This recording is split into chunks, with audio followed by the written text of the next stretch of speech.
ශ්‍රී ලංකාව ජනාවාස වීම.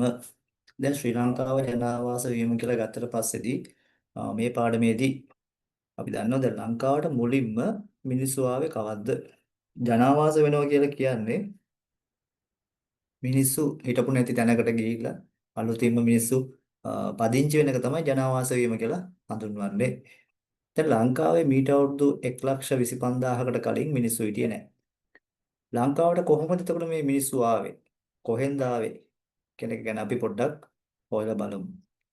අපි දන්නවා ලංකාවයි ඉන්දියාවයි අතර තියෙනවා පාලමක් නේද? මොකක්ද මේ පාලම?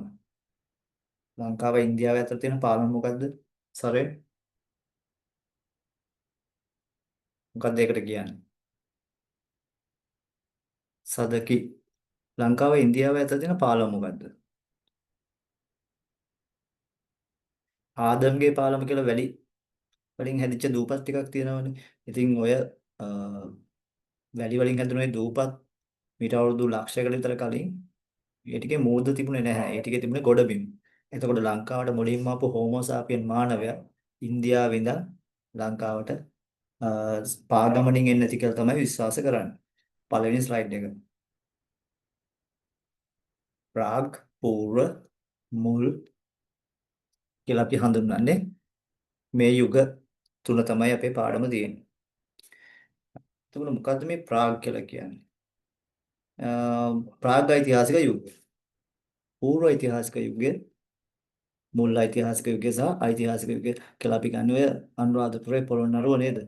ඒ වගේ රාජධානි බිහිවීම අපිට ගන්න පුළුවන් ඓතිහාසික කියලා. පාඩම සකස් වෙන්නේ මෙහෙමයි. ප්‍රාග් පූර්ව මුල් ඊළඟ ඓතිහාසික යුගය.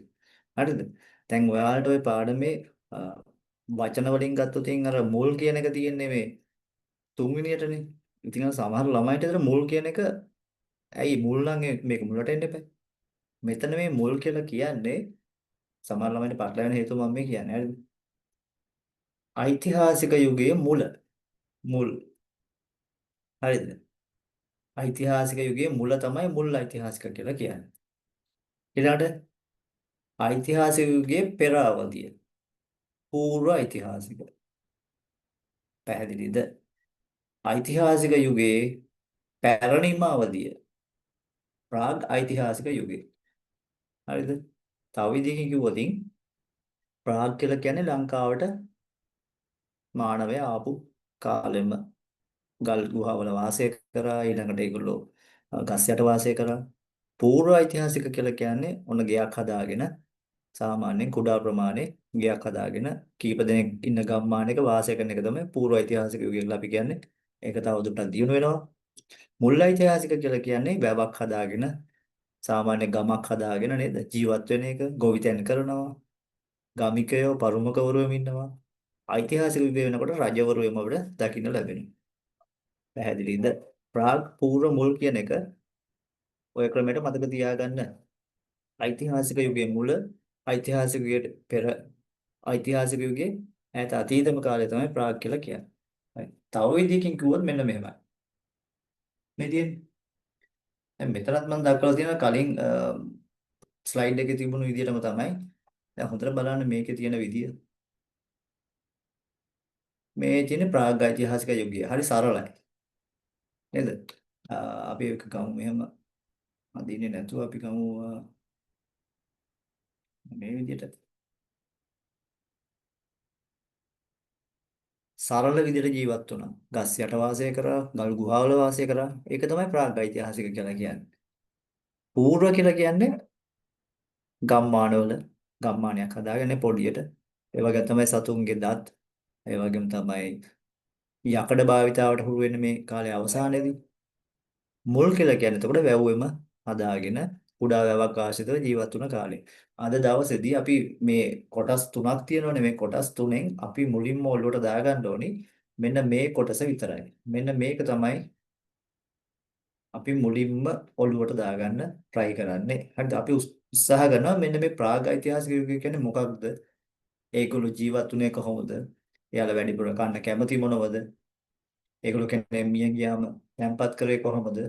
මෙන්න මේ කොටස ඉගෙනගෙන තමයි අපි මේ කොටසට යන්නේ. ඒක සම්පූර්ණ වුණාට පස්සේ තමයි අපි තුන්වෙනි කොටසට යන්නේ. පැහැදිලිද? දැන් අපි මුලින්ම ප්‍රාග්ඓතිහාසික යුගය කියන එක විතරක් අපි හොඳින් අධ්‍යයනය කරලා බලමු. මොකද්ද මේ ප්‍රාග්ඓතිහාසික යුගය කියලා කියන්නේ? ප්‍රාග්ඓතිහාසික යුගය. දැන් ප්‍රාග්ඓතිහාසික යුගය ගත්තට පස්සේදී ඒ තරම් දියුණු නෑ. ප්‍රාග්ඓතිහාසික යුගයේදී මිනිස්සුන්ට තිබුණ සාමාන්‍ය සරල අවශ්‍යතා ටිකක් විතරයි. ආහාර, නිවාස, නේද? නිවාසයක් කියලා ගත්තට නිවාසයක් හදාගන්න පුළුවන් කමක් ඒ කාලේ නැහැනේ. ගල් ගුහාවක වාසය කරා. වර්ෂා කාලවලදී, පායන කාලවලදී එලිමහනේ ගහක් යට වාසය කරා. හරි. දැන් අපි ඊළඟ ස්ලයිඩ් එකට යමු. ප්‍රාග්ඓතිහාසික යුගය ගත්තොත් ඒක ප්‍රධාන කොටස් දෙකකට බෙදෙනවා. මුල්ම හරිය ගල් යුගය, ඒ වගේ තමයි ප්‍රාග්ඓතිහාසික යුගයේ අවසානට වෙනකොටම අපි කියනවා ඒක පූර්ව ඓතිහාසික යුගය කියලාත් හඳුන්වනවා. මෙතෙන්දී ඔයාලා මතක තියාගන්න ඕනේ මෙන්න මේ යටින් මම තියෙන දක්වලා තියෙන ප්‍රාග්ඓතිහාසික යුගයේ මුලම හරිය ගල් යුගය කියලා හඳුන්වනවා. අවසාන හරියට තමයි පූර්ව ඓතිහාසික යුගය එන්නේ.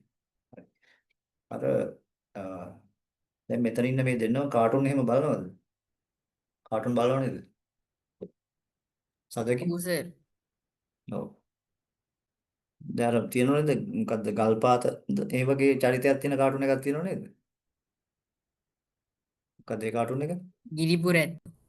ඔව්. අන්නේ ගිරිපුර ඇත්තෝ එකේ තියෙන මේ ගල් යුගය කියන්නේ නේ. එතකොට ලංකාවේ ගල් යුගය නෙවෙයි. එතකොට ඒ තියෙන්නේ යුරෝපයේ තිබුණු ගල් යුගය කියන්නේ. හරිද? එතකොට මේ ප්‍රාග්ඓතිහාසික යුගයේ මුලම හරිය තමයි ගල් යුගය තියෙන්නේ. ඔයාලා 10 ශ්‍රේණියේදී මතක තියාගන්න ප්‍රාග් පූර්ව මුල් කියන ටික විතරයි ඔයාලට ඕ ලෙවල් වලට අවශ්‍ය වෙන්නේ. හැබැයි මෙන්න මේ කොටස් දෙක ඕ ලෙවල් විභාගෙදී අහලා තියෙනවා මෙන්න මෙහෙම. ප්‍රාග්ඓතිහාසික යුගයේ ප්‍රධාන සංස්කෘතික අවදීන් මොනවාද කියලා ඇහුවොතින් ගල් යුගය සහ පූර්ව ඓතිහාසික යුගය කියලා උත්තර ලියන්න වෙනවා. හරිද? එතකොට මෙන්න මේක එක අවුරුද්දක ප්‍රශ්නයක් විදිහට අහලා තියෙනවා මෙන්න මේ ස්ලයිඩ් එකේ තියෙන එක. ප්‍රාග්ඓතිහාසික යුගයේ සංස්කෘතික අවදීන්. එතකොට ඔයාලා මතක තියාගන්න ඕන සංස්කෘතික කියන වචනේ තමයි මතක තියාගන්න ඕනේ. හරිද? දැන් ඊළඟට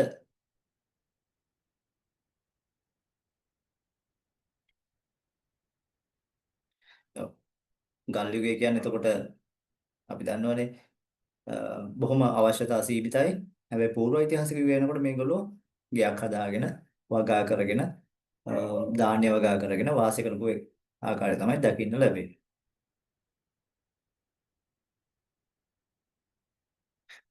මෙන්න මේකේ මම නැවතත් දක්වලා තියෙනවා කාල සීමාව මේ යුග ටිකේ. හරි. දැන් අපි පොඩ්ඩක් මේක මේ උඩම තියෙන මාතෘකා දෙක නෙවෙයි මේ යට තියෙන මාතෘකා තුන ගැන පොඩි අවධානයක් දෙමු බලන්න. ලංකාවට මුලින්ම මිනිස්සු වෙන්නේ ක්‍රිස්තු පූර්ව 1,25,000කට කලින්. ලංකාවට මුලින්ම මිනිස්සු වෙන්නේ ක්‍රිස්තු පූර්ව 1,25,000කට කලින්. එතකොට මේ ප්‍රාග්ඓතිහාසික යුගයේ මුල්ම කාලය ගල් යුගය තිබිලා තියෙනවා ක්‍රිස්තු පූර්ව 1800 විතර වෙනකල්. හරිද? ඊළඟ පූර්ව ඓතිහාසික යුගය පටන් ගන්නෙ ක්‍රිස්තු පූර්ව 2400 විතර පටන්ගෙන ක්‍රිස්තු පූර්ව අපි ගත්තොත් 450 විතර ඉවර වුණා කියලා තමයි සඳහන් වෙන්නේ. ඒ වගේම තමයි මුල් ඓතිහාසික යුග ක්‍රිස්තු පූර්ව 450න් පටන් අරගෙන ක්‍රිස්තු වර්ෂ 300න් ඉවර වෙනවා. දැන් මට කියන්න බලන්න ක්‍රිස්තු වර්ෂ ක්‍රිස්තු පූර්ව පටලැවෙනවද? සදකි. නෑ සර්. ගැටලුවක් නැහැ. සරේන්ට කොහොමද මේ ඉතිහාසයේ ලකුණු තියෙන්නේ?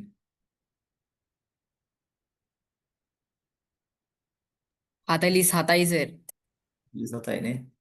එහෙනම් හැබැයි ක්‍රිස්තු පූර්ව ක්‍රිස්තු වර්ෂ පටලැවෙන්නේ නැත්තම් ඉතින් හොඳ මට්ටමක්. සදකිට පටලැවෙනවද ක්‍රිස්තු පූර්ව ක්‍රිස්තු වර්ෂ? නෑ නෑ ගැටලුවක් නැහැ. එහෙනම් මෙන්න මේක පොඩ්ඩක් මතක තියාගන්න. දැන් ඔන්න දැන් මම මේ කියලා දෙනක හොඳට අහගන්න. හරිද? දැන් ඔන්න ලංකාවට මුලින්ම කෙනෙක් ආවා. හෝමෝ සාපියන් මානවයා. මෙයා ඇවිල්ලා ලංකාවේ මුලින්ම ගල් ගුහාවක ජීවත් වෙලා මෙයාගේ ඔය ගල් ආයුධෙම පාවිච්චි කරලා මෙන්න මෙතෙන්ට එනකොට මෙයා ওই ගල් ආයුධ පාවිච්චි කරන එකම නතර කරනවා. හරිද? හැබැයි මේ එතෙන්දී 1800 දී නතර වෙන්නේ. හැබැයි ඔය යකඩ පාවිච්චි කරන එක පටන් ගත්ත කියන්නේ 1800 නෙවෙයි ඊට කලින් යකඩ අවියාවද පාවිච්චි කරලා ඊළඟට මෙයාලා පොඩියට ගෙයක් එම හදාගෙන එහෙම ජීවත් වෙලා රංචමඩම පැත්තේම ජීවත් වෙලා ඒක අවසන් වෙනවා කියන්නේ ක්‍රිස්තුපූර්ව 450 දී. ඊළඟට ඔය අපි කතා කරොත් අනුරාධපුරය පොළොන්නරු වගේ ඒවා බිහි වෙන්න අවශ්‍ය වැව් ගම්මාන ඒවා බිහි වෙලා ක්‍රිස්තු වර්ෂ 300 වෙනකොට තමයි ඔන්න අනුරාධපුරය පොළොන්නරු වගේ විශාල නගර බිහි වෙන්න පටන් ගන්න. ඔන්න ඒ කතන්දරය තමයි මෙතන තියෙන්නේ. හරිද? ප්‍රාග් පූර්ව මුල් කියලා හඳුන්වන්නේ ඒකයි. ප්‍රාග් ඓතිහාසික යුගය. අපි බලමු මේකේ තියෙන ලක්ෂණ ටික. ප්‍රාග් ඓතිහාසික යුගයේ තියෙන ලක්ෂණ මොනවද කියලා. හරිද? අර මම කලින් කිව්වා මේක ප්‍රධාන සංස්කෘතික අවධි දෙකක් තියෙනවා. ඒකම මේ සංස්කෘතික අවධි දෙකේ තියෙන ලක්ෂණ ටිකක් තියෙනවා. ඔන්න ඒ ස්ලයිඩ් එක පොඩ්ඩක් බලන්න. මේක මම පොඩි ඇනිමේෂන් එකක් දාලා තියෙනවා මේ ප්‍රාග් ඓතිහාසික යුගයේ මිනිසුන්ගේ ලක්ෂණයි පූර්ව ඓතිහාසික යුගයේ ලක්ෂණයි. හරිද?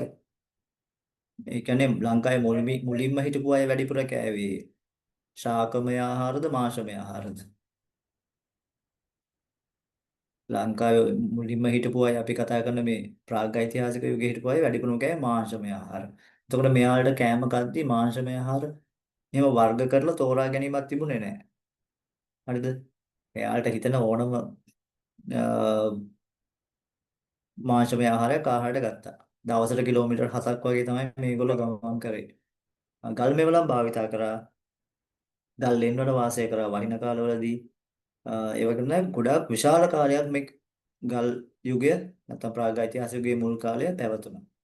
පූර්ව ඓතිහාසික යුගය වෙනකොට දැන් හැමදාම මේ වගේ තැන තැන ඇවිද ඇවිද ඉන්න බැහැනේ. මේගොල්ලෝ ගෙයක් හදාගෙන යකඩ පාවිච්චි කරලා නේද? ගල් මෙවලම් වෙනකොට යකඩ මෙවලම් පාවිච්චි කරන එක ස්ථිර ජනාවාස ගොඩනගා ගන්න එක තමයි දෙවෙනි අවධියේදී තියෙන්නේ. හරි. දැන් මම පළවෙනි ප්‍රශ්නේ විදිහට මෙහෙම අහන්නම්. හරිද? ප්‍රාග් ඓතිහාසික යුගයේ ප්‍රධාන සංස්කෘතික අවදීන් මොනවාද? මොනවද අවදීන් තියෙන්නේ? ගල් යුගය, ගල් යුගය සහ පූර්ව ඓතිහාසික යුගය. නේද? ප්‍රාග් ඓතිහාසික යුගයේ විශේෂ ලක්ෂණ තුනක් නම් කරන්න. ප්‍රාග් ඓතිහාසික යුගයේ තියෙන විශේෂ ලක්ෂණ මොනවද තියෙන්නේ? මෙතනින් බලලා කියන්න බෑ මේ බලන්න හොඳට.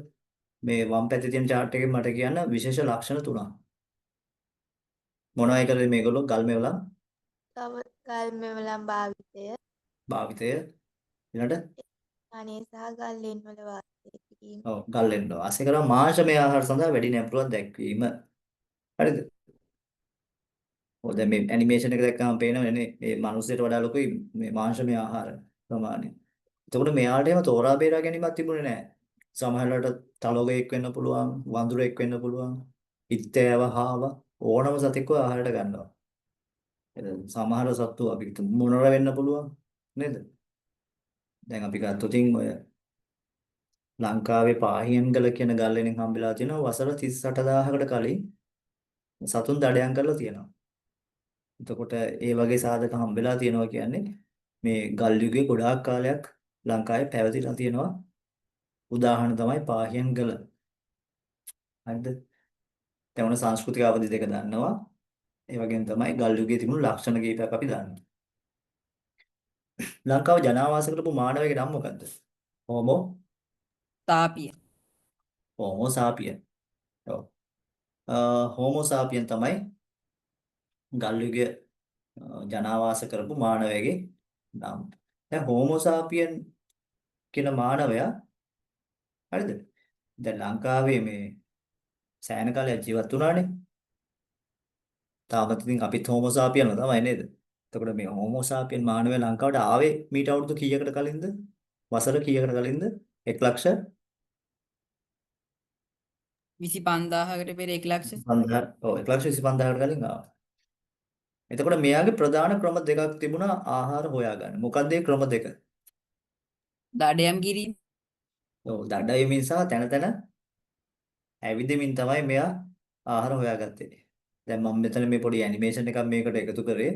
ප්‍රධාන හේතුව තමයි මේක මේ ප්‍රශ්නේ ඇවිල්ලා තියෙනවා ඕලෙවල් විභාගෙට එකපාරක් 2021 වගේ මට මතක විදියට. දැන් 2021 මෙන්න මේ ප්‍රශ්නේ ආවට පස්සේදී ලංකාවේ ළමයි භාගයකටත් වඩා මේකට උත්තර දී ගන්න බැරි වුණා. හේතුව තමයි මේ කරුණ ඒ තරම් වැදගත් විදියට පොතේ දක්වලා තිබ්බේ නැහැ. හෝමෝ සාපියන් මානවයා ආහාර ලබාගත් ප්‍රධාන ආකාර මොනවද කියලා ඇහුවට පස්සේදී දඩයමින් සහ තැන තැන ඇවිදිමින් කියන එක තමයි උත්තර දෙක. හැබැයි ගොඩක් ළමයි ලියලා තිබුණේ දඩයමින් කියන එක විතරයි. තැන් තැන් වලට ගිහිල්ලා ආහාර හොයාගත්ත කියන එක සඳහන් වෙලා තිබ්බේ නැහැ. ඉතින් මෙන්න මේ වගේ පොයින්ට් එකක් හොඳට මතක තියාගන්න. හෝමෝ සාපියන් මානවයා ආහාර හොයාගත්තේ දඩයමින් සහ තැන තැන ඇවිදිමින්. හරිද? මෙන්න මේ වගේ ජීවන රටාවක් තමයි එතකොට දකින්න ලැබෙන්නේ. ප්‍රාග්ඓතිහාසික යුගයේ ජීවන රටාව. දැන් මේකේ පේනව නේද? ගින්දරේම හොයාගත්තේ කොහොමද කියලා. ඒ වගේම තමයි සතුන් දඩයම් කරනකොට කට්ටියම ගිහිල්ලා සම්පූර්ණයෙන්ම ඒ සතාව වටේට වට කරලා හෙල්ල වගේ දේවල් පාවිච්චි කරලා තමයි දඩයම් කරන්නේ. අර අයිස් ඒජ් එක චිත්‍රපටිය එහෙම බලලා තියෙනව නේද? ඔව් සර්. ඔව් ඒ අයිස් ඒජ් චිත්‍රපටියේම කොහොමද දක්වලා තියෙනවා මේ මුල්ම කාලේ දඩයම් කරපු විදිය. ඒතර ප්‍රාග්ඓතිහාසික යුගයේ ජීවන රටාව ගත්තොත් ඔය වගේ දඩයමින් තැන් තැන් වලට ගිහිල්ලා සමහරවිට මාළු අල්ලනවා. මාළු අල්ලද්දි හෙල්ලයක් වගේ එකක් පාවිච්චි කරලා මාළු අල්ලනවා. ගින්දරේම හදාගනිද්දි ලී දෙකක් අරගෙන තමයි ගින්දර හොයාගෙන තියෙන්නේ. සමහරවිට ගිනි ගල් වගේ දේවල් පාෂාණ දෙකක් එකට මේ ඝර්ෂණය කරලා ගින්දර හදාගෙන තියෙනවා. මේ වගේ ජීවන රටාවක් තමයි තිබ්බේ. ප්‍රධාන වශයෙන්ම ප්‍රාග්ඓතිහාසික යුගයේ ආහාර තමයි මෙයාලගේ ප්‍රධානම අවශ්‍යතාවය. සමහරවිට ලොකු සතෙක් වෙන්න පුළුවන්, සමහරවිට කුඩා සතෙක් වෙන්න පුළුවන්. ආහාරයට දඩයම් කිරීම තමයි දකින්න ලැබෙන්නේ. හරි දැන් මට කියන්න බලන්න මම අර කලින් ස්ලයිඩ් එකේ කියපු දෙයක් ප්‍රශ්නයක් අපි මේනවා සදකි. ඔව්. සදකි කියන්න මට මේ හෝමෝ සාපියන් මානවයා කොහොමද තමන්ගේ ආහාර අවශ්‍යතාවය සපුරාගත්තේ? මොන ක්‍රම වලින්ද? තැන තැන යාමෙන් දඩයම් කිරීමෙන් ඔව් දඩයම් කිරීම සහ තැන තැන ඇවිද යාමෙන් තමයි ආහාර සපයාගත්තේ. හරි. ඊළඟට මේ හෝමෝ සාපියන් මානවයා ලෝපුරා ව්‍යාප්ත වෙලා යන බලපෑව එක්තරා යුගයක තිබුණු දේශගුණ තත්ත්වය. දැන් මම මේක දක්වලා තියෙනවා ප්ලයිස්ටෝනසීන යුගයේදී පොළවේ තිබුණු අයිස් කොහොමද දිය වෙලා ගියේ කියලා. එක. දැන් අයිස් දිය වෙනකොට සාමාන්‍යයෙන් අයිස් දිය වෙනකොට මොකද්ද වෙන්නේ? ජල ප්‍රමාණය ගංගාවල් වල අඩු වෙනවද වැඩි වෙනවද? වැඩි වෙනවා. වැඩි වෙනවා. ජලය වැඩි වෙනකොට උණුසුමක් තියෙනවා නම් ශාකවල ශාක හැදෙන්න තියෙන අවස්ථාව අඩුද වැඩිද? ශාක වර්ධනය වෙන්න තියෙන වැඩි. අවස්ථාව වැඩි. ශාක වැඩි වෙනකොට ආහාර අඩුද වැඩිද? වැඩි. ආහාර වැඩි වෙනකොට නේද? මේ දේශගුණික වෙනස් වීම එක්ක මේගොල්ලෝ අර දඩයම් කරන වෙනුවට මේගොල්ලෝ වගා කරන්න ඒ වගේ දේවල් වලට යොමු වෙන ප්‍රවණතාවය දකින්න ලැබෙනවා. හරිද? ඒ කියන්නේ හැමදාම සතුන් දඩයම් කරමින් හොයමින් යන්න බැහැනේ. සමහරවිට සතෙක් නොලැබෙන්නත් පුළුවන් දඩයම් කරන්න. ඒ වගේම තමයි අවදානම වැඩි නේද? සතෙක් දඩයම් කරන්න ගිහලා සමහරවිට ජීවිතෙන් වන්දි ගන්නත් වෙන්න පුළුවන්. මෙන්න මේකින්ද තමයි මේ යුගයේදී මේගොල්ලෝ ගොවිතැන තෝරගන්නේ. දැන් එතකොට මෙයාල ලංකාවේ හිටිය කියලා හම්බෙන ප්‍රධාන කලාප දෙකක් තියෙනවා. ඒ කලාප දෙක තමයි රත්නපුරය සහ ඉරණමඩු සැකැස්ම කියලා අපි හඳුන්වන්නේ. රත්නපුරෙන් හම්බෙලා තියෙනවා. ඒ වගේම තමයි ඉරණමඩු සැකැස්මෙන් හම්බෙලා තියෙනවා මේ වගේ ප්‍රාග්ඓතිහාසික මානවයා හිටිය කියන සාධක. දැන් ඔය දෙන්නගෙන් කවුරු හරි මට කියන්න බලන්න වසර 1,25,000කට කලින් ආපු මානවයෙක්ගේ අස්ති කොටස් කොහොමද රත්නපුරේ අඩි 90ක් විතර යටින් හම්බ වෙන්නේ? හිතලා කියන්න බලන්න. උත්තරේ හරි ගියත් වැරදුනත් ප්‍රශ්නයක් නැහැ. ඔව් සදක කියන්න බලන්න කොහොමද 1,25,000කට කලින් ආපු මානවයෙක්ගේ ඇටකටු අඩි 90ක් යටින් හම්බ වෙන්නේ.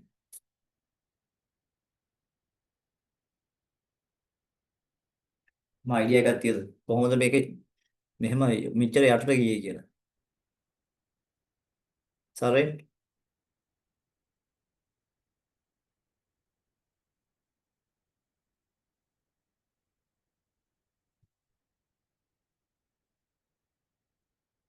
කොහොමද දන්නද මේක සිද්ධ වෙන්නේ? ඔයගේ නම කොහොමද තියෙන්නේ? සරීන්ද සරේන්ද? සරීන් සර්. සරීන්. ඔව්. සරීන්. දැන් එතකොට මෙහෙමයි සිද්ධ වෙන්නේ. හරිද? හොඳට බලාගන්න මේකේ පොඩි ඇනිමේෂන් එකක් තියෙනවා. මම මේක නෙමෙයි හොඳට අහගන්න.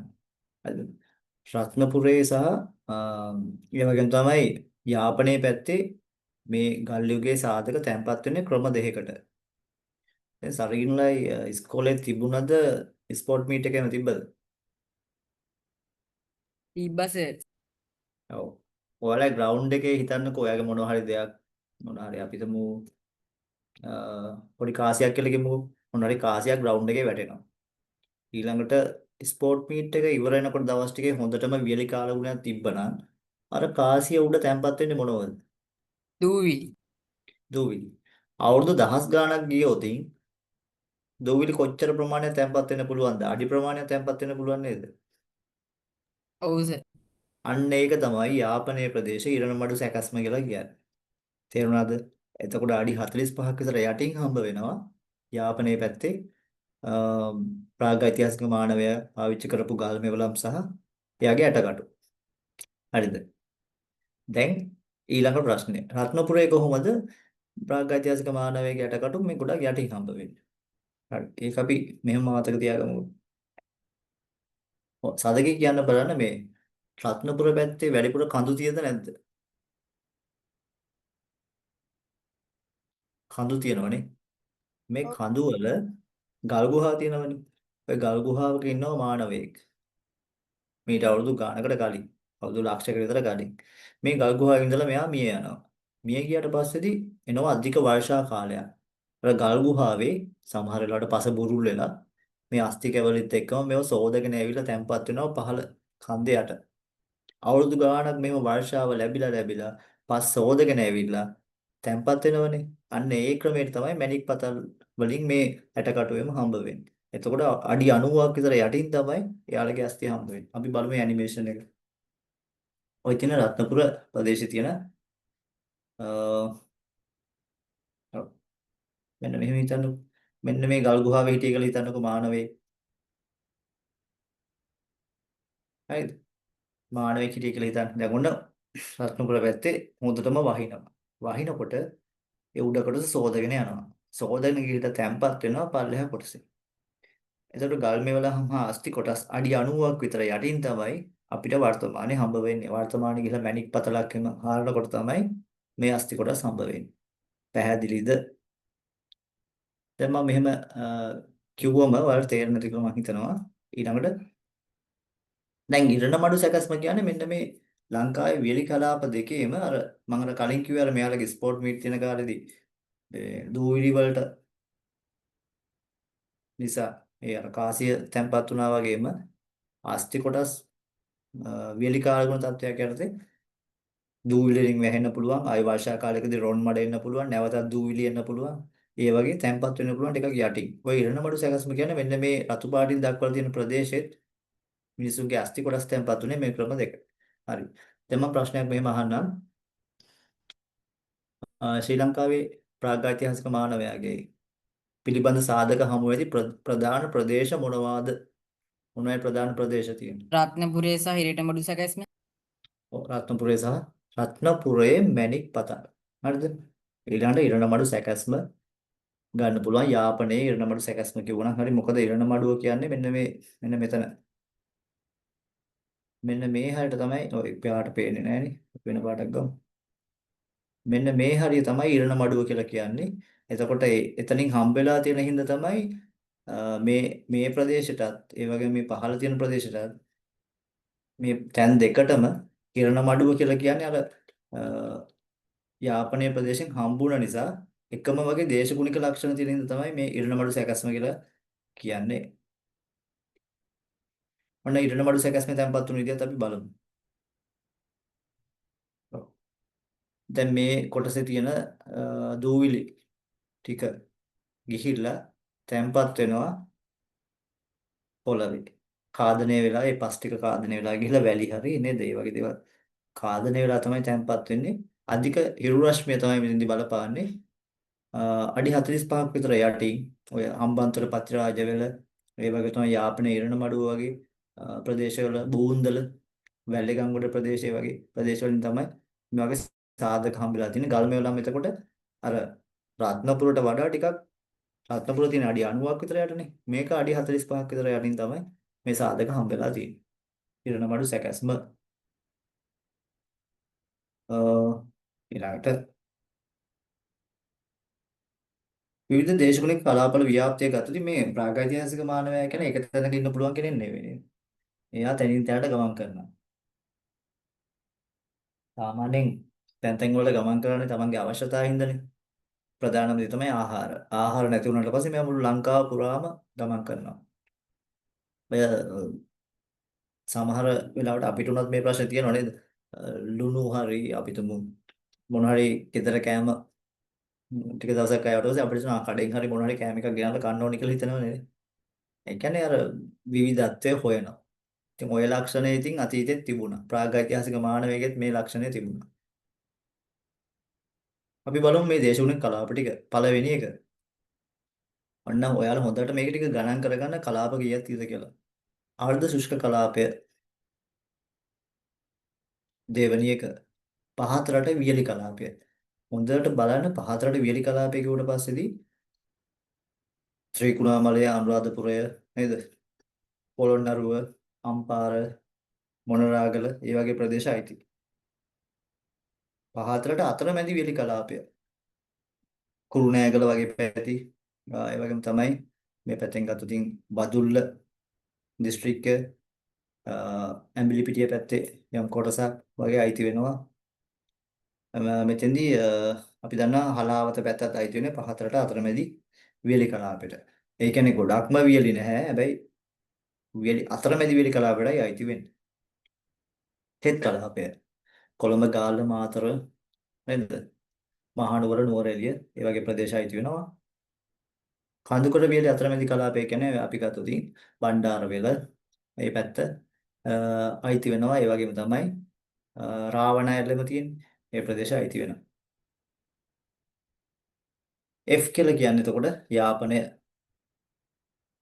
ප්‍රදේශයේ ශුෂ්ක කලාපය. ඔක්කොම කලාප කීයක් තියෙද? අයක්ස ඔව්. 6ක් දකින්න ලැබෙනවා. දේශගුණික කලාප 6ක්. මේ 6ේම මේගොල්ලෝ තැන් වලට ගමන් කරා.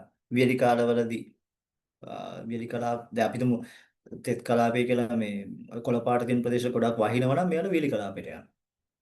වියලි කලාපයට ටිකක් වහිනවා වැඩි නම් නැවතත් ශුෂ්ක කලාපේ පැත්තට යනවා. ඒ වගේ මුළු ලංකාව පුරාම මෙයාලා ගමන් කරා.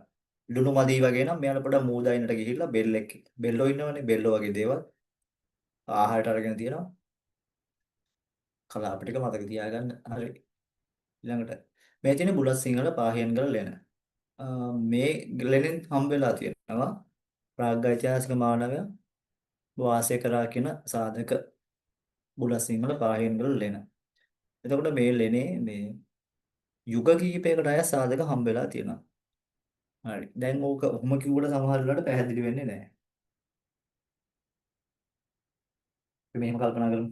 දැන් මම උදාහරණයක් ගන්නවා මේ කොටස ඔයාලට පැහැදිලි කරන්න. හරි. දැන් ඔන්න මෙහෙම හිතන්නකෝ දැන් සදකිලා ඉන්නේ අලුත්ම නිවාසයකද නැත්නම් ටිකක් පැරණි නිවාසයකද? අලුත් එක් හරි අලුත් නිවාසයක්. අපි තුමු එතකොට දැන් අවුරුදු 5ක් 4ක් විතර වෙන අලුත්ම නිවාසයක කියලා. හරි. අපි තුමු සරේන් ඉන්නේ අවුරුදු 100ක් විතර පැරණි නිවාසයක කියලා. හරිද? සරීන්. මට සරීන් කියලාමයි කියන්නේ. සරේන් නේ. ඔව්. අවුරුදු 100ක් විතර පැරණි නිවාසයක් කියලා. එතකොට අවුරුදු 100ක් වෙනකොට පරම්පරා ගණනාවක් ඒක ජීවත් වෙලා තියෙනවනේ. එතකොට යුග ගණනාවක් අය ඉඳලා තියෙනවා. හරියට මේ පාහියන්ගල කියන්නේ තන්නේ වගේ. පාහියන්ගල කියන්නේ ප්‍රාගෛතිහාසික මානවයාගේ ගොඩාක් පැරණිම අයත් ඉඳලා තියෙනවා. හරිද? අවුරුදු 9000කට කලින් 18000කට කලින් 20000කට කලින් ගොඩක් අය හිටපු බවට සාධක හම්බෙලා තියෙන ගුහාවක් තමයි පාහියන්ගල කියලා කියන්නේ. අනිත් ගල් ගුහා ගත්තොත් ඒකෙන් හම්බෙලා තියෙන්නේ අපි හිතමු 9000කට කලින් නම් ඒ 9000කට කලින් තියෙන ඇටකටු විතරයි. කුරුවිට බටතොඹලෙන් හම්බෙලා තියෙනවා නම් අවුරුදු 18000කට කලින් ඒ ප්‍රමාණය විතරයි. හරිද? ඊට වඩා ගොඩාක් පැරණි යුග වලට යන්නේ නැහැ. හැබැයි පාහියන්ගල කියන එක මේ වගේ යුග ගණනාවකට යනවා. ඕලෙවල් විභාගයේදී අහන ප්‍රශ්නේ තමයි යුග ගණනාවකට අයත් සාධක හමු වී ඇති තෙත් කලාපීය ගල් ගුහාව කුමක්ද? මොකක්ද උත්තරය එතකොට? බුලත් සිංහල පාහියන්ගල ලෙන්. හරි. අපි පොඩ්ඩක් පේපර් එකක් බලමු. පේපරේ තියෙන ප්‍රශ්න කිහිපයකට යමු. අ එතනින් එහාට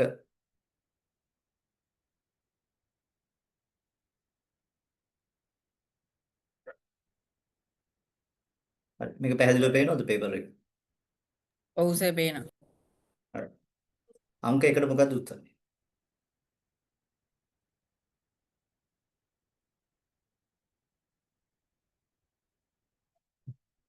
තුන්වෙනි එක සර්.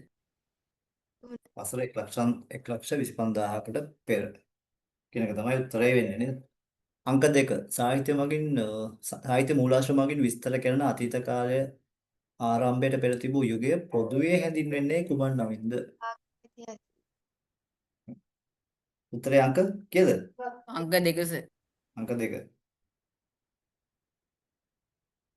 ඊළඟට තුන්වෙනි එක ප්‍රාග්ඓතිහාසික යුගයට අයත් සංස්කෘතික අවධීන් දෙකකි. ඉන් මුල් කොටස හැඳින්වුවේ කුමන නමකින්ද? මුල් යුගය. ප්‍රාග්ඓතිහාසික යුගයට අයත් සංස්කෘතික අවධීන් දෙකකි. ඉන් මුල් කොටස හැඳින්වුවේ මොන නමින්ද? මුල් කොටස මුල් ගල් ඓතිහාසික යුගය සර්. ගල් යුගයනේ. අර මේ මං කිව්වේ අර ඔයාලගේ අර ඔයාලා නිතර බලන කාටුන් එකනේ. ප්‍රාග්ඓතිහාසික යුගයේ මුල්ම හරි. ගල් යුගය. ඔන්න ඕකයි මම කිව්වේ අර ඔයාලට ඔය පාඩමේදී අමාරුයි දාන්න පුළුවන් වචනේ තමයි මෙන්න මේක. මෙන්න මේක තමයි වචනේ. මේ වචනෙන් තමයි ඔයාලව අමාරුයි දාන්නේ. හරිද? ඒ නිසා මේ සංස්කෘතික කියලා එකක් ඇහුවොත් ගල් යුගය සහ පූර්ව ඓතිහාසික යුගය තමයි උත්තර දෙක. ඒකේ මුල්ම කොටස තමයි ගල් යුගය. හරියට පරිස්සම් වෙන්න ඒ වගේ තැනකදී. හරිද? සංස්කෘතික අවධීන් කියලා ඇහුවොත් අනිවාර්යයෙන්ම ගල් යුගය සහ පූර්ව ඓතිහාසික යුගයයි එන්නේ.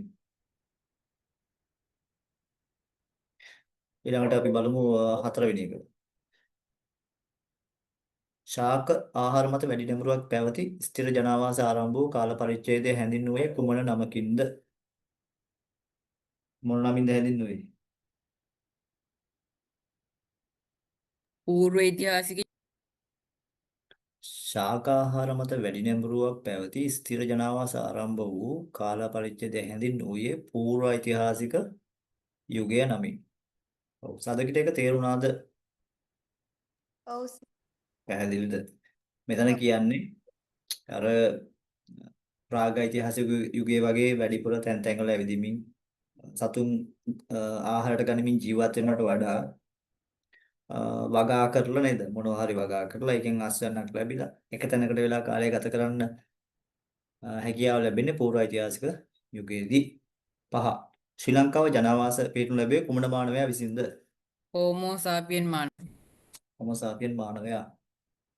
රත්නපුරයේ පිහිටි මැණික් පතාල වල ගල් මෙවලම් හා සතුන්ගේ ඇට කැබලු තැන්පත් වූයේ කුමන යුගයේදීද? ප්ලේටෝසීන යුගයේ. මැණික් පතාල වල ගල් මෙවලම් හයට මොකක්ද උත්තරේ? 3. ප්ලයිස්ටෝසීනද හෙලෝසීනද? හෙලෝසින්. හයට ඉන්නේ අංක 3 ප්ලයිස්ටෝසීන.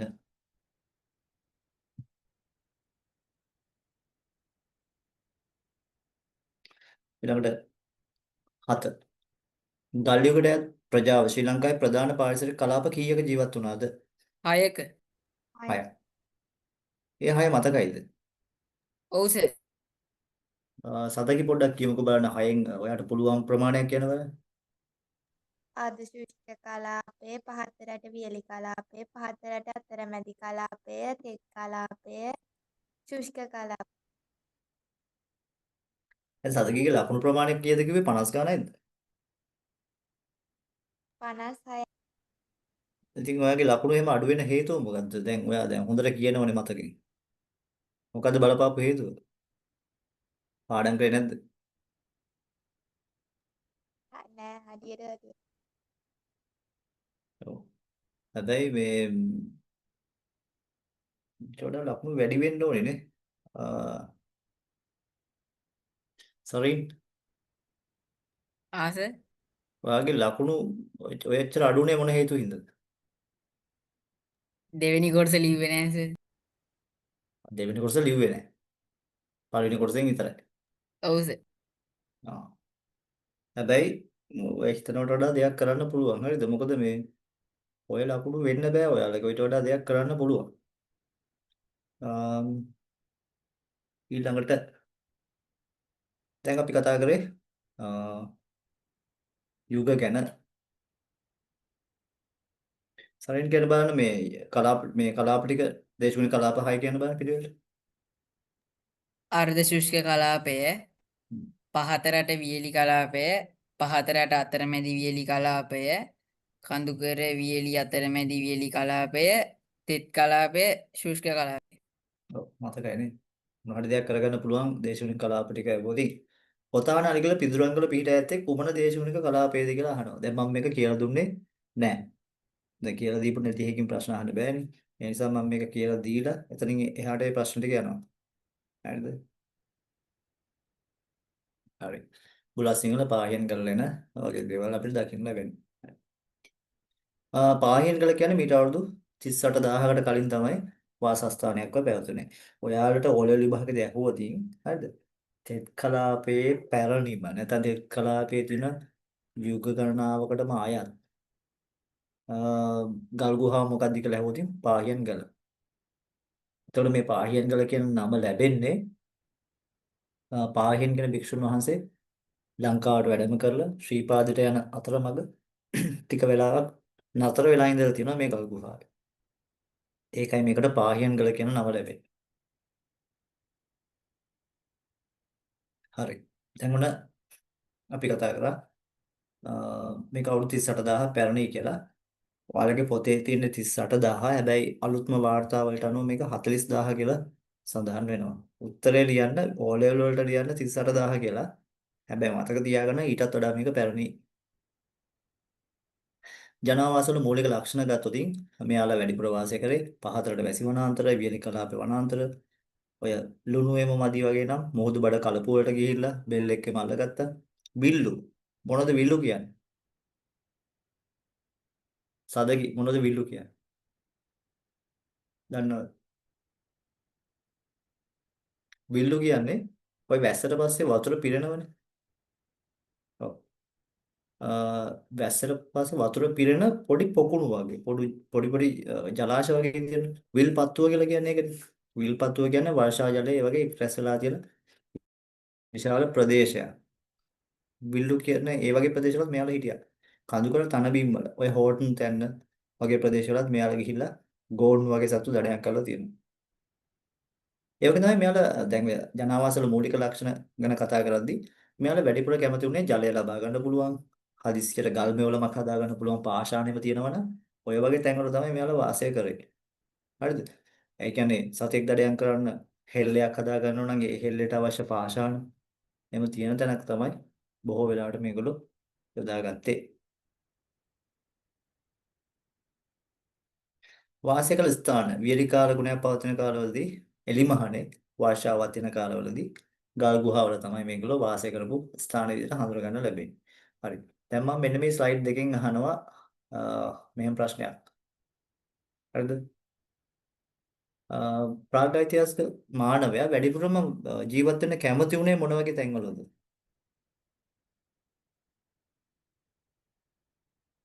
ලංකාවේ මොන වගේ ප්‍රදේශවලද එයා වැඩිපුර වාසය කරන්න කැමැත්තක් දැක්වුවේ?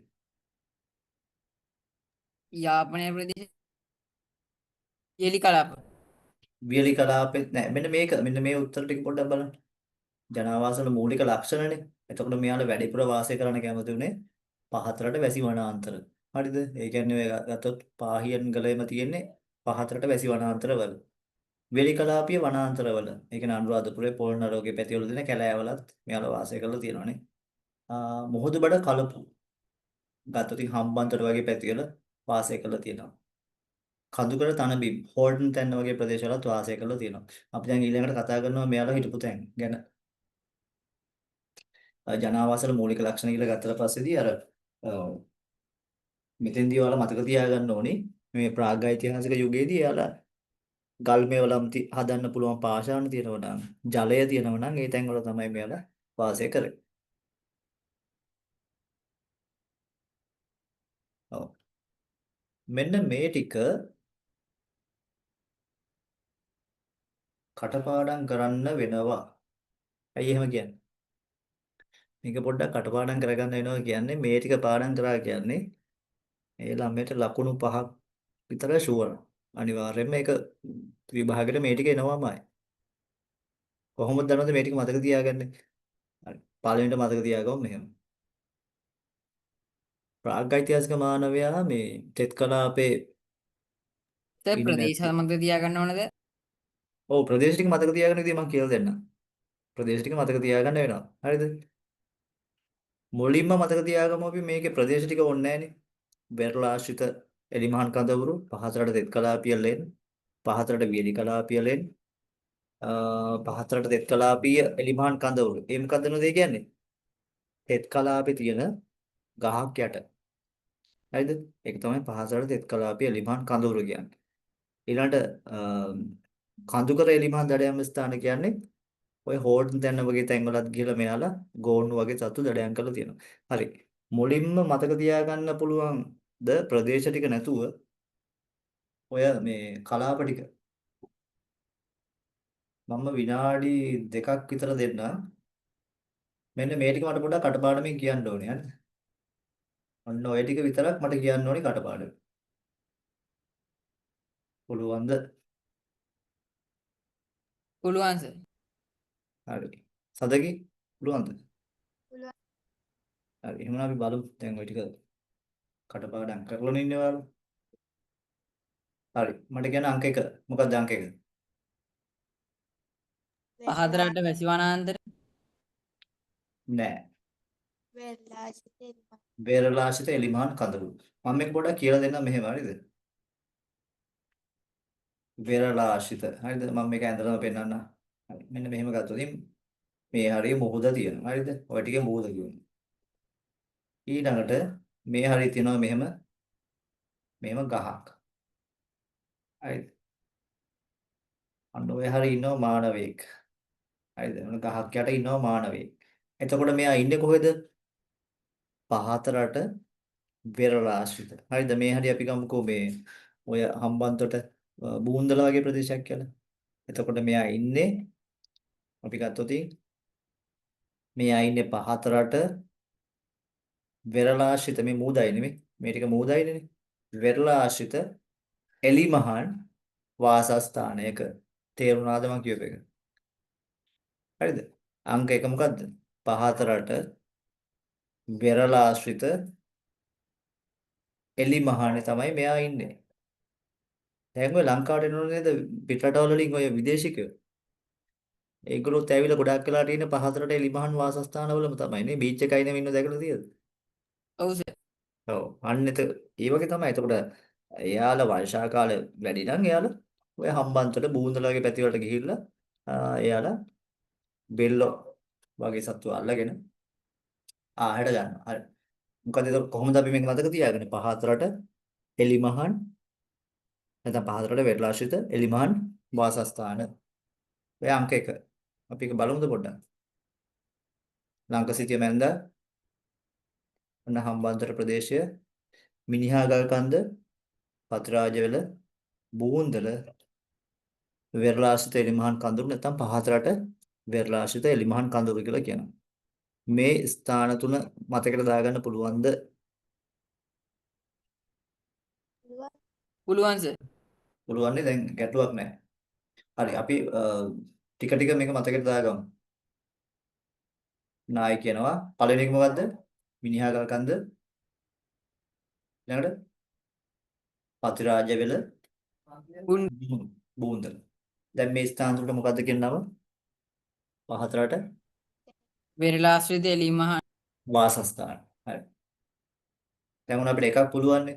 හරි. දැන් අපි දෙවෙනි එකට ආපහු යමු. ඊළඟ පහතරට තෙත් කලාපිය ලෙන්. ඒ කියන්නේ පහතරට තෙත් කලාපි තියෙන ගල් ගුහා. හරිද? පහතරට තෙත් කලාපිය ලෙන්. ඔන්න දැන් දෙවෙනි එක මතක තියාගන්නයි හදන්නේ. ආයි සිතියමට යනවා. මිනිහාගල් කන්ද, පතිරාජවැල, බූන්දල, වෙරළාශ්‍රිත එලිමහන් කඳවුරු. පහතරට තෙත් කලාපිය ලෙන් කියන්නේ ඔය තෙත් කලාපි තමයි මම මේ ඇඳලා තියෙන්නේ. හරිද? පාහියන්ගල, කුරුවිට බටදොඹලෙන, කිතුල්ගල, බෙලිලෙන.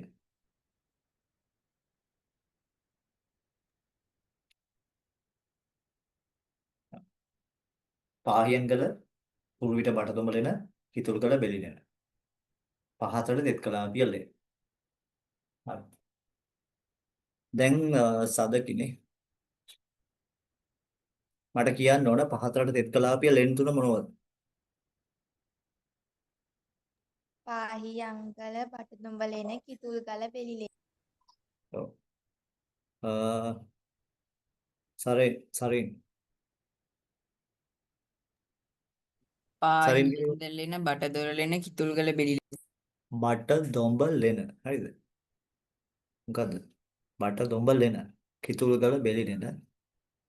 එතකොට දැන් ඔය කුරුවිට දැන් අපි ගත්තොත් මෙන්න මේ වයින් කුරුවිට බට දොඹ ලෙන කිතුල්ගල බෙලිලෙන කියලා. ඔය කිතුල්ගල බෙලිලෙනෙන් තමයි අ, අපි කියනවා කැලෑදෙල් ඇට හම්බෙලා තියෙනවා. ඒ කියන්නේ ප්‍රාග්ඓතිහාසික මානවයා පිෂ්ඨය බහුල ආහාර ගත්ත බවට සාධක හම්බෙලා තියෙන කිතුල්ගල බෙලිලෙනෙන් කැලෑදෙල් ඇට. ඒ වගේ තමයි මෙයා මේ පාවිච්චි කරලා තියෙනවා බෙල්ලෝ මුහුදු බෙල්ලෝ. මේ කොහේ හරි මූදායිනේ මෙතෙන්ට ගෙනල්ලා එයා ගල් ගුහාවේ තියාගෙන ආහාරයට අරගෙන තිනවා බෙල්ලෝ. ඒ කියන්නේ මුහුදු බෙල්ලන්ගේ කටු හම්බ වෙලා තියෙනවා. ඒ කියන්නේ ලුණු සහිත ආහාර පාවිච්චි කරා කියන සාධක හම්බ වෙනවා. ඕලෙල් විභාගෙදී අහන්නේ මෙහෙමයි. ප්‍රාග්ඓතිහාසික මානවයා මුහුදු බෙල්ලන් ආහාරය ගත් බවට සාධක හම්බවන්නේ කුමන ගල් ලෙනින්ද? මොකක්ද උත්තරේ වෙන්නේ එතකොට? කිතුල්ගල බෙලිලෙන. පිෂ්ඨය සහිත ආහාර ගත්තේ පිෂ්ඨය සහිත ආහාර තම ආහාර වේලාවට යොදාගත් බවට සාධක හම්බ වෙන්නේ කුමන ගල් ලෙනින්ද? කිතුල්ගල බෙලිලෙන. අපි ඒක ගැන ඉස්සරහට කතා කරමු. දැන් අපි පහතරට තෙත් කලාපිය ලෙන් කතා කරලා ඉවරයි. දැන් අපිට තව ඉතුරුයි තව තුනක්. මේ ටික අමාරුවෙන් හරි ඔලුවට දාගත්තොත් වාසි ගොඩක් තියෙනවා. හරිද? පහතට වේලි කලාපිය ලෙන්.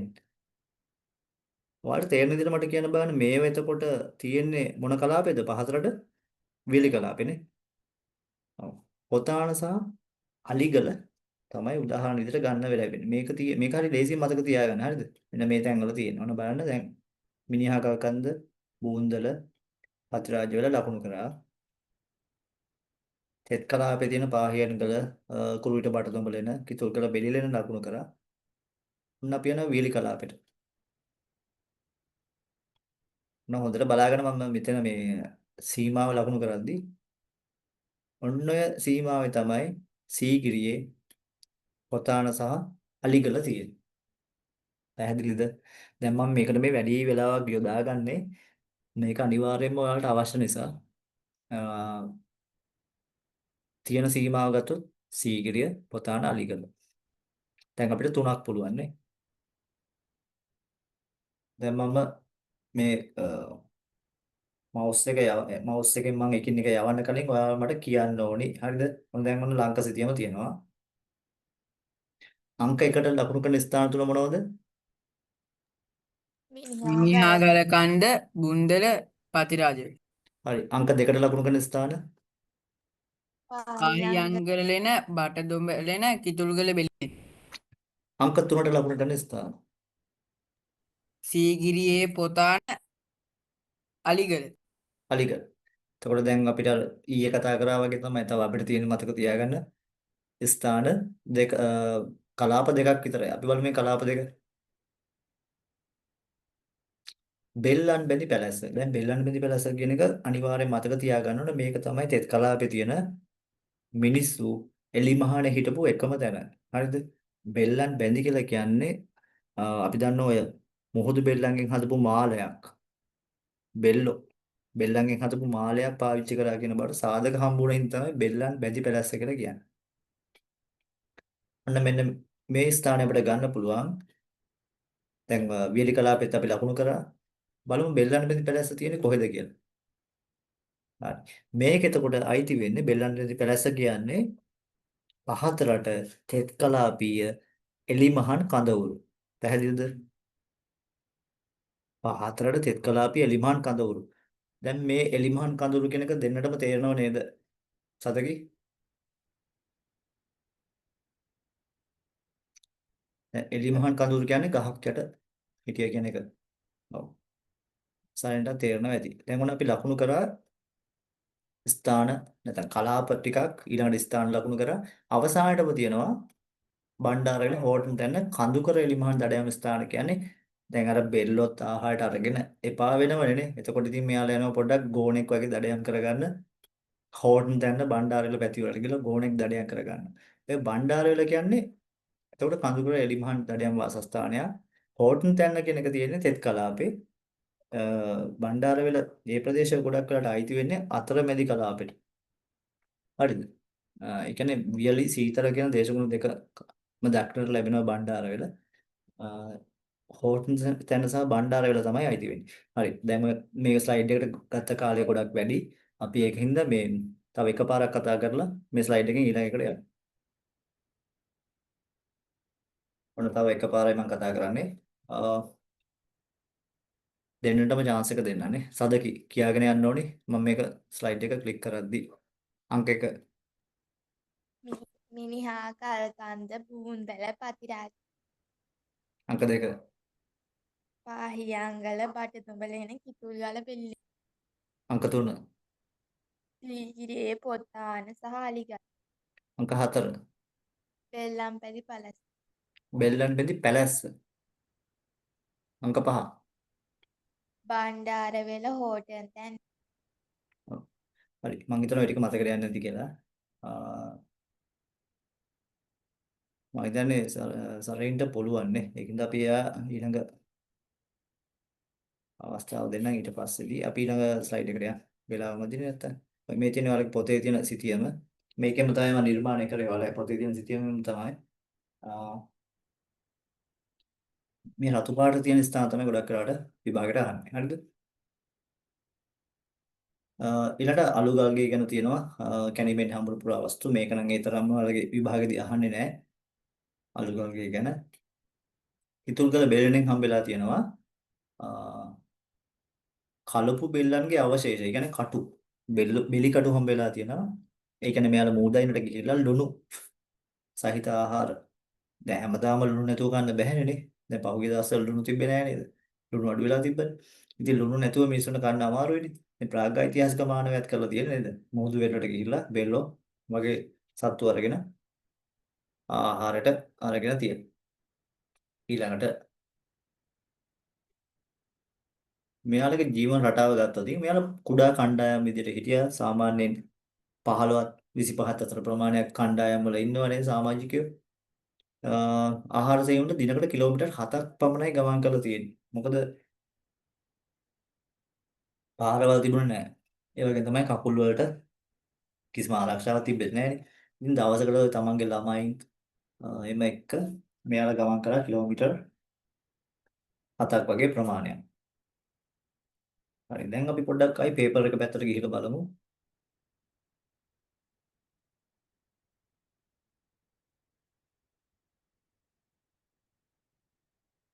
හරි දැන් අපි පොතාන අලිගල පිදුරංගල පිහිට ඇත්තේ කුමන දේශගුණික කලාපයේද? මොකද කලාපය? පහතරට වියලි කලාපියනේ. පහතරට වියලි කලාපය. උත්තරේ හරි. 9 ප්‍රාග්ඓතිහාසික මානයා වැඩි රුචිකත්වයක් දක්වනු ලැබුවේ මොනවද මෙයා වැඩිපුර කන්න කැමති උනේ? වැඩිපුර කන්න කැමති උනේ ගස් ගොළු බෙල්ලෝ. හරිද? දැන් මේ ටික මේ ප්‍රශ්න වලට සමහර ප්‍රශ්න වලට උත්තර දී ගන්න අමාරු වෙයි. 10 වෙනි ප්‍රශ්නය. මීට වසර 1,25,000කට පෙර කාලීනකද ඇති ගල්මෙවලම් හමුවේ කුමන ප්‍රදේශයෙන්ද? මොන ප්‍රදේශයෙන්ද හම්බෙලා තියෙන්නේ? 10ට එන උත්තරේ. අංක 3. පතිරාජවෙල. හරිද? ඒකයි මම කියල සමහර ප්‍රශ්න වලට උත්තර දී ගන්න බැරි වෙයි කියලා. මොකද ප්‍රසන්ටේෂන් එකේ අපි කතා කරන්නේ තව ටිකක් පහු වෙලා තමයි ඒව කතා කරන්නේ. ඒ නිසා. අංක 11 ගන්න. එතකොට බූන්දල වැල්ලේ ගංගොඩ ප්‍රදේශයෙන් හමු ඇති ගල්මෙවලම් අයත් වනුයේ කුමන කාලයටද කියලා අහනවා. ඒකට එන්නේ අංක 3ම තමයි 1,25,000කට කලින්. හැබැයි 12 වෙනි එකට ඔයාලට ලියන්න පුළුවන් උත්තරේනේ. මොකක්ද 12 වෙනි එක? බුලත් සිංහල පාරගෙන් පිහිට ඇත්තේ කුමන දිස්ත්‍රික්කයේද? මොකක්ද දිස්ත්‍රික්කය? සදකි. මොකද්ද දිස්ත්‍රික්කය? රත්නපුරේ රත්නපුරේ නෙවෙයි.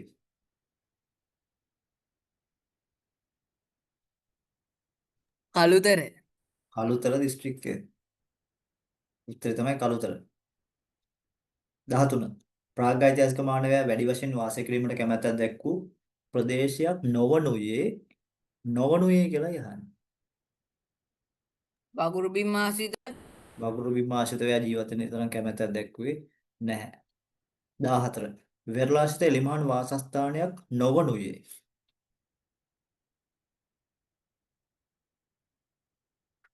මිනිහාගල කන්ද නෑ ඔය මුලින්ම ඔය තුනම කිව්වනේ. මතකයිද? මිනිහාගල කන්ද බූන්දල පතිරාජ වෙල කියලා කිව්වනේ. ආන්නේ නොවනුයේ කියන්නේ. බටදොඹලෙන් බටදුඹලක් නෑ මෙතන මං හිතන්නේ. පාහියන් ගල 14 අපි කතා කරා. මෙන්න මේක. උත්තරේනේ පාහියන් ගල. 15. ප්‍රාග්ඥාතිහාසික විවරයත් පහතරට තෙත් කලාපීය ලෙනක් නොවනුයේ. පහතරට තෙත් කලාපීය ලෙනක් නෙවෙලු.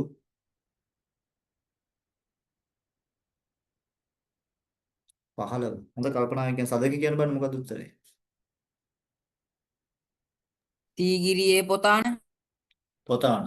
ඔව් සීගිරි පොතාන තමයි උත්තරේ වෙන්නේ නේ. ඊළඟට 16. යුගයට අයත් පහතරට වියලි කලාපීය ලෙනක් වනුයේ. ඒත් අර ප්‍රශ්නේම තමයි පොඩ්ඩක් කරකවලා තියෙන්නේ. එකම විදිහට ওই ප්‍රශ්න දෙකම හදලා තියෙන්නේ. සීගිරියේ පොතා දැන් ඔය එකම ප්‍රශ්නේ තියෙන්නේ. 17. ප්‍රාග්ඓතිහාසික මානවයා තෙත් කලාපීය එලිමහන් වාසස්ථානවල වාසය කොට ඇත. එවැනි ස්ථානයක් වනුයේ. තෙත් කලාපේ එලිමහනේ හිටියලු. ගහක් යට. කොහෙද?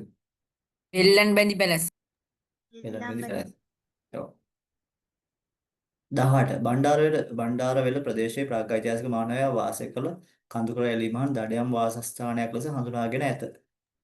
තවත් එවැනි ස්ථානයක් කියන්නලු. මොකද්ද තවත් එවැනි ස්ථානයක්? ඕටර්තන් ඔව්. ඕටන් තැන්න. උත්තරේ 19. කුඩා කණ්ඩායම් ලෙස ප්‍රාග්ඓතිහාසික මානවයා වාසය කොට ඇත. එවැනි කණ්ඩායමකට අයත් සමාජිකින් සංඛ්‍යාව වූයේ. 15ත් 25ත් අතර උත්තරයි. ඔව්. 25. ඊළඟට අහලා තියෙනවා බණ්ඩාරවැල චර්චිල් ප්‍රදේශයෙන් හමු ඇති සාධක අනුව ගලයුරෑ පුද්ගලයන් සංඛ්‍යාව කොපමණද කියලා. දැන් මේ ටික අපි සාකච්ඡා කරේ නැහැ තාම. අපි 20 ඉඳන් ඉතින් එහාට පොඩ්ඩක් බලමු.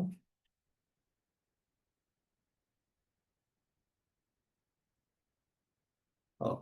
මෙන්න දැන් අර පේපර් එකේ තිබුණු ප්‍රශ්නට අදාළ උත්තරේ මෙතන තියෙනවානේ.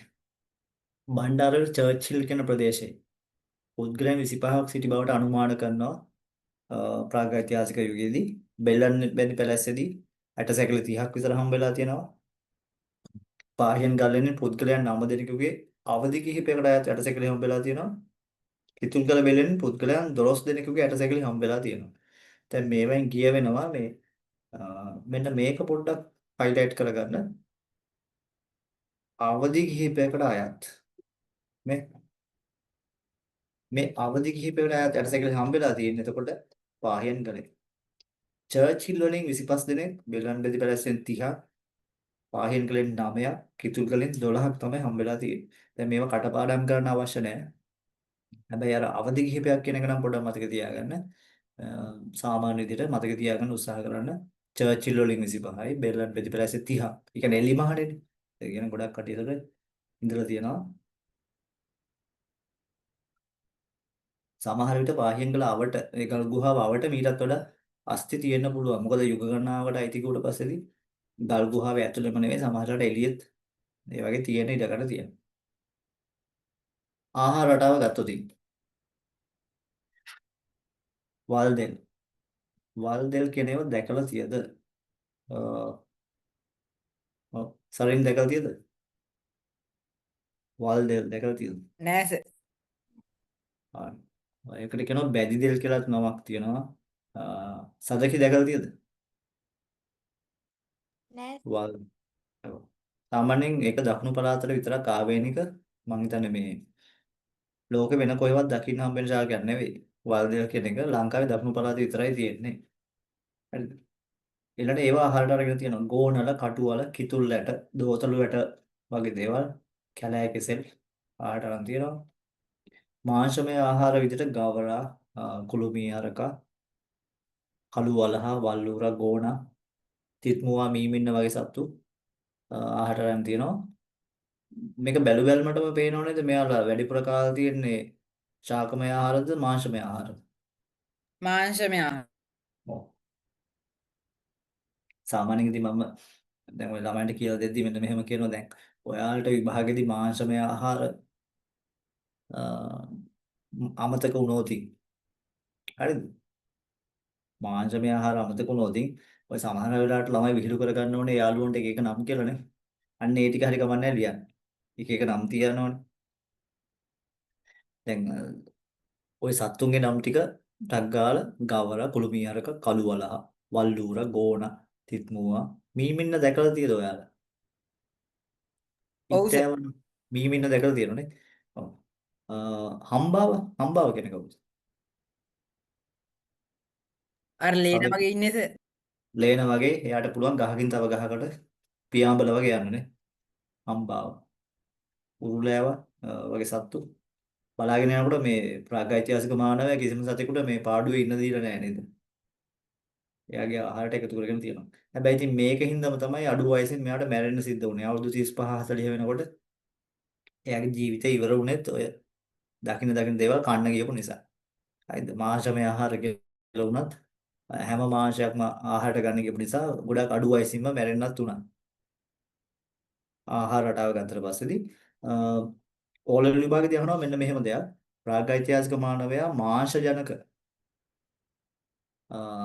ආහාර ලබා ගැනීම සඳහා දඩයම් කරන ලද්දේ කුමන සතුන්ද කියලා ඇහුවොතින් මාංශ ජනක කියලා ඇහුවොතින් අනිවාර්යෙන් මිරිදිය මාළු කියන උත්තරේ තමයි එන්නේ. පැහැදිලිද? අර මම කලින් කිව්වා කිතුල්ගල බෙලිලෙනෙන් අවුරුදු 12500කට විතර කලින් පුලුස්සල ආහාර ගත්ත කැලෑදෙල් ඇට හම්බෙලා තියෙනවා. එතකොට පිෂ්ඨය බහුල ආහාර තමන්ගේ ආහාර වලට යොදාගත්ත කියලා සඳහන් වෙන්නේ කිතුල්ගල බෙලිලෙනෙන්. හරිද? එහෙනම් ප්‍රශ්නවල තියෙනවා අපි බලමු එක කතා කරද්දී. මේ තියෙන කිතුල්ගල බෙලිලෙන මේ කිතුල්ගල බෙලිලෙනේ දර්ශනයක් මේ හරිම ලස්සනයි ගල්ලෙන ඉස්සරහින් දී ඇල්ලක්ෙම වර්ෂා කාලවලදී විශාල දී ඇල්ලක්ෙම වැටෙනවා ගල්ලෙන ඉස්සරහින් කිතුල්ගල බෙලිලෙන.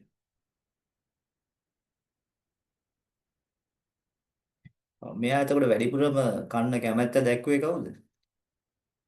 මේ ස්ලයිඩ් මේ වම් පැත්තේ යටම ඉන්නවා. වැඩිපුරම කැමැත්ත දැක්වපු සතා. ගස්ගොළු බෙල්.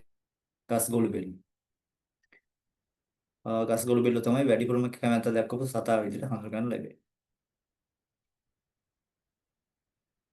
මුහුදු බෙල්ලන් ආහාරයට අරගෙන තියෙනවා. ඒ වගේම තමයි සමහර වෙලාවට ඔය එක එක විදිහේ බෙල්ලෝ. ඒව සිදුරු කරලා බෙල්ලගේ කටු සිදුරු කරලා තමයි අරගෙන තියෙන්නේ. දැන් බෙල්ලා ඉන්න කටුව ඇතුලේ මුහුදු බෙල්ලන් ආහාරයට අරගන්න මෙයා වැඩි කැමැත්තක් දැක්වුවා. ඒකින්දම මූදායිනට කාලෙන් කාලට මෙයා ගමන් කරලා තියෙනවා. තාක්ෂණය ගත්තොත් ප්‍රාග්ඓතිහාසික යුගයේ තියෙන එකම තාක්ෂණය තමයි මොකද්ද? මේකට අපි කියනවා කුඩා ප්‍රමාණයේ ගල් මෙවලම්.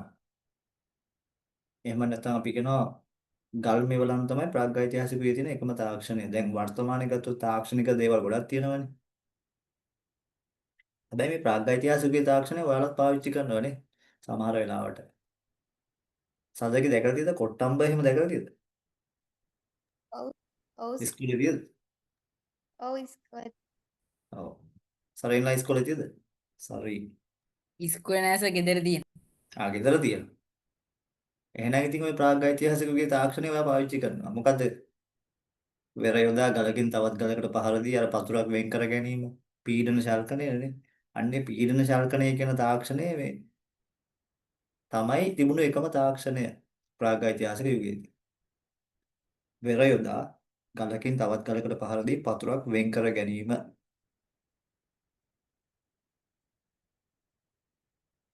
පීඩන ශල්කණය කියලා හඳුනන්නේ මෙන්න මේක තමයි එකම තාක්ෂණය. හරි ලේසියෙන් මේ පාඩම මතක තියාගන්න පුළුවන්. හරිද? කොහොමද දන්නවද? ප්‍රාග්ඓතිහාසික යුගයේ තිබුණ එක තාක්ෂණයයි. පූර්ව ඓතිහාසික යුගයේදී තාක්ෂණ ක්‍රම කිහිපයක් තිබුණා. මුල් ඓතිහාසික යුගය වෙනකොට තාක්ෂණය තවත් දියුණු වෙලා. ඓතිහාසික යුගය වෙනකොට විශාල වැව්වෙම හදලා තාක්ෂණය ගොඩක් දියුණුවේ. අද වෙනකොට තාක්ෂණය කියන එක අපිට හිතා ගන්නවත් බෑනේ. පැහැදිලිද? එතකොට තාක්ෂණය කියන එක මුල්ම කාලේ තිබුණ එකයි. ඊට පස්සේ ටිකක් වැඩි වුණා. දැන් එන්න එන්න ඇවිල්ලා දැන් හිතා ගන්න බැරි තරම් තාක්ෂණය දියුණු වෙලා. ඉතින් මේ වගේ කල්පතුරක් වෙන් කරගත්තාම මෙයාලා මුලින්ම කරේ හරිද මේක මහා ලොකු සොයා ගැනීමක් නේ. ඔය පීඩන ශල්කණය කියන්නේ එකෙන් කල්පතුරක් වෙන් කරගත්ත එක. දැන් මේ කතා කරන්නේ මම ප්‍රාග්ඓතිහාසික යුගයේ මුල්ම කාලේ ඔය තාක්ෂණය ගැන. මෙයාලා මුලින්ම කරේ ගල්පතුරක් වෙන් කරපු ගමන් තමන් ගාව යාළුවෝ ඉන්නවනේ. යාළුවගේ පොඩ්ඩක් අතේ මෙහෙම පොඩ්ඩක් ඉරක්කම ඇඳලා බැලුවා. ඊට පස්සේ අත කැපෙනවනේ. ඊට පස්සේ අර මිනිස්සයා මෙයාව අල්ලන්න එලවගෙන දුවනවා. ඔය වගේ දර්ශන ඕන තරම් තියෙනවා ඔය ගල් යුගයේ ආශ්‍රිත චිත්‍රපටිවල එහෙම. ඉතින් මේ තාක්ෂණය කියන එක යා ලොකු සොයා ගැනීම. පීඩන ශල්කණය. මම හිතනවා අමතක වෙන එකක් නෑ. මේක තමයි එකම තාක්ෂණය. හරිද? ප්‍රාග්ඓතිහාසික යුගයේ. වෙර යොදා බලයක් යෙදීමෙන් ගල් පතුරක් වෙන් කර ගැනීමේ තාක්ෂණය පීඩන ශල්කණය නම් වේ.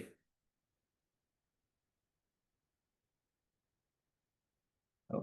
මේ තියෙන ගල් යුගයේ මුල්ම කාලෙදී අර පීඩන ශල්කණය කොහොමද පාවිච්චි කරේ කියන එක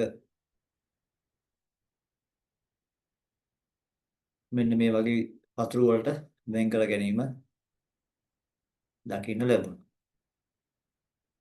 ශුද්ධ ශිලා මෙවලම් කියලා කියන්නේ එතකොට මේ අර ගල් මෙවලම් තවදුරටත් ඔපමට්ටම් කරගන්න අපි තුමු තිරිවාණි ගල් වලින් හදපු කුඩා ප්‍රමාණයේ ජ්‍යාමිතික මෙවලම් තමයි ශුද්ධ ශිලා මෙවලම් කියලා කියන්නේ. දැන් අපි දන්නවනේ අපි ගාව තියෙනවා නම් මොනවා හරි ආයුධයක් ඒක තවදුරටත් ඔපමට්ටම් කරගන්න තවත් ආයුධයක් යොදා ගන්නවනේ. ඒ වගේ මේ ශුද්ධ ශිලා මෙවලම් කියන්නේ අර තමන් ගාව තියෙන ගල් මෙවලම් වලට වඩා ශක්තියෙන් වැඩි ත්‍රිවාණි ගල් වලින් හදපු කුඩා ප්‍රමාණයේ මෙවලම්. මේවට කියනවා ශුද්ධ ශිලා මෙවලම් කියලා. මේවා දිගින් සෙන්ටිමීටර් 4.5කට වඩා විශාල වුණේ නැහැ කියලා තමයි සඳහන් වෙන්නේ. බිම් වීදුරු වලින් තමයි හඳුන්වලා මේ හදලා තියෙන්නේ. හරිද? ශුද්ධ ශිලා මෙවලම්. දැන් මම ප්‍රශ්නයක් අහනවා මෙහෙම. කාගෙන්ද අහන්නේ? සදකි පීඩන ශල්කණය යනු කුමක්ද?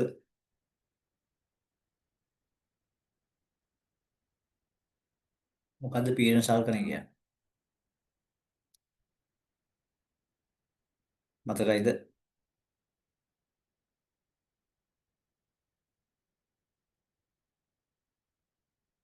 සරේ ගලකින් තවත් ගලකට ගසා පතුරක් වෙන් කර ගැනීම. ගලවා ගැනීම නෙවෙයි වෙන් කර ගැනීම.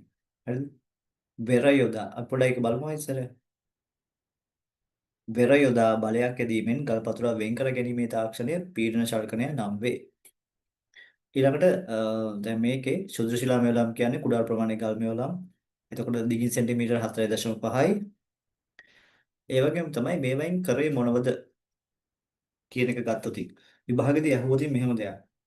ශුද්ධ ශිලා මෙවලම් වලින් එහෙම නැත්නම් මේ ගල් මෙවලම් වලින් කරපු දේවල් මොනවද කියලා ඇහුවොත් එතකොට දැන් ඔක මතක තියාගන්න පොඩ්ඩක් අමාරුයිනේ. හරිද?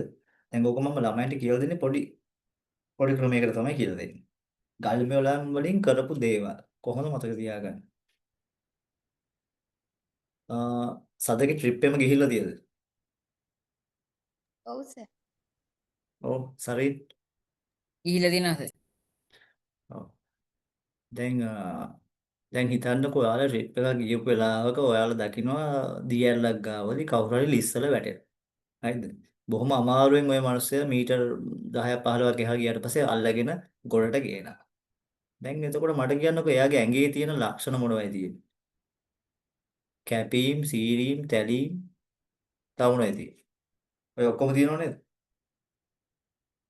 පැහැදිලිද මං කියන එක? දියැලකින් පල්ලෙහාට කවුරු හරි ලිස්සගෙන ගියොතින් බැරි වෙලා හරි එයාගේ ඇඟේ කැපීම් තියෙන්න පුළුවන්. සීරීම්, තැලීම්, හැරීම් කියන්නේ සමහරට ගලක් වගේ වැදුනේ පොඩ්ඩක් හැරලා තියෙන්න පුළුවන්. ඔන්න ඔය දේවල් ටිකම තමයි ගල් මෙවලම් වලින් කරලා තියෙන්නේ. හරිද? මොනවද කරලා තියෙන්නේ? කැපීම්. කැපීම් කියන්නේ සතෙක්ගේ හම කපන්න පාවිච්චි කරලා තියෙනවා. සීරීම්. අලයක් ගත්තොත් අලයක තියෙනවා නම් ඒ පොතු අයින් කරන්න පාවිච්චි කරලා තියෙනවා. තැලීම්. අර කොට්ටම්බ තලනවා කිව්ව නේද? මේ වගේ දේවල් වලට. හැරීම්. පොළවේ තියෙන මොන හරි දෙයක් හාරන්න පාවිච්චි කරලා තියෙනවා. මෙන්න මේවා තමයි ගල් මෙවලම් වලින් ගත්ත ප්‍රයෝජන. මේ තියෙන ප්‍රාග්ධායිතිහාසික යුගයේ ජනාවාසීන් සොයාගත්ත පබළුවක් අස්ථි කැබල්ලකින් තමයි හදලා තියෙන්නේ. මේක දැක්කම නම් පොඩක් hina වෙන්න පුළුවන් නේද? ශරීර ස්වභාවය. කවුරු වගේද? පේනවද හොඳට මේ සතෙකි? ඔව් සර්. ඔව්. මේක මේ ඇනිමේෂන් එක මේක දැම්මේ පොඩ්ඩක් අර එයාලගේ නළල පොඩ්ඩක් ඒ වගේම නහය මේ තරම්ම කැත වෙන විදියක් නෑ. මෙන්න මේ වගේ ස්වරූපයක් තමයි පොඩ්ඩක් තිබුණේ. ඒ කියන්නේ අර මුල්ම කාලේ ස්වරූපේ. දැන් සමහර වෙලාවට දැනුත් ඉන්න ඔය වගේ කොණ්ඩේ තියන අයනේ. ඉඳලා හිටලා පාරේම යනවනේ. මූණ නම් මේව නෑ. කොණ්ඩේ නම් ඔය වගේ තියන අය ඉන්නවා. මේ වගේ ස්වරූපයක් තමයි දකින්න ලැබුණේ ප්‍රාග්ධායිතිහාසිකයේ මුල්ම කාලේ. පස්සේදී මූණ ටික ටික වෙනස් වුණා. ගින්දර හොයාගත්තට පස්සේදී පොඩ්ඩක් මීට වඩා ලස්සන වුණා. ආයු කාලය අවුරුදු 35යි 40යි. ඇයි අවුරුදු 35 40ක් යනකොට මෙයාලට මැරෙන්න සිද්ධ වුනේ? එයාලා ආහාරයට ගත්තු ආහාර නිසා. ආහාර පිළිවෙලක් නැහැ. වෙලාවක් කලාවක් නැහැ. දැන් එයාලට කන්න හිතුනොත් එම සමහර වෙලාවට විෂ සහිත සතෙක් වුණත් ආහාරයට ගන්න ඇති. ඒගොල්ලෝ අත්දැකීම් වලින්මනේ තේරුම් ගත්තේ. එතකොට ඉතින් සමහර වෙලාවට විශාල හානියක් වුණා තමන්ගේ ජීවිතවලට. මෙයාලගේ උස ගත්තොත් ඉතින් ශරීරයේ සෙන්ටිමීටර් පිරිමි කෙනෙක් 174යි, ගෑනු කෙනෙක් 166යි. හරිද?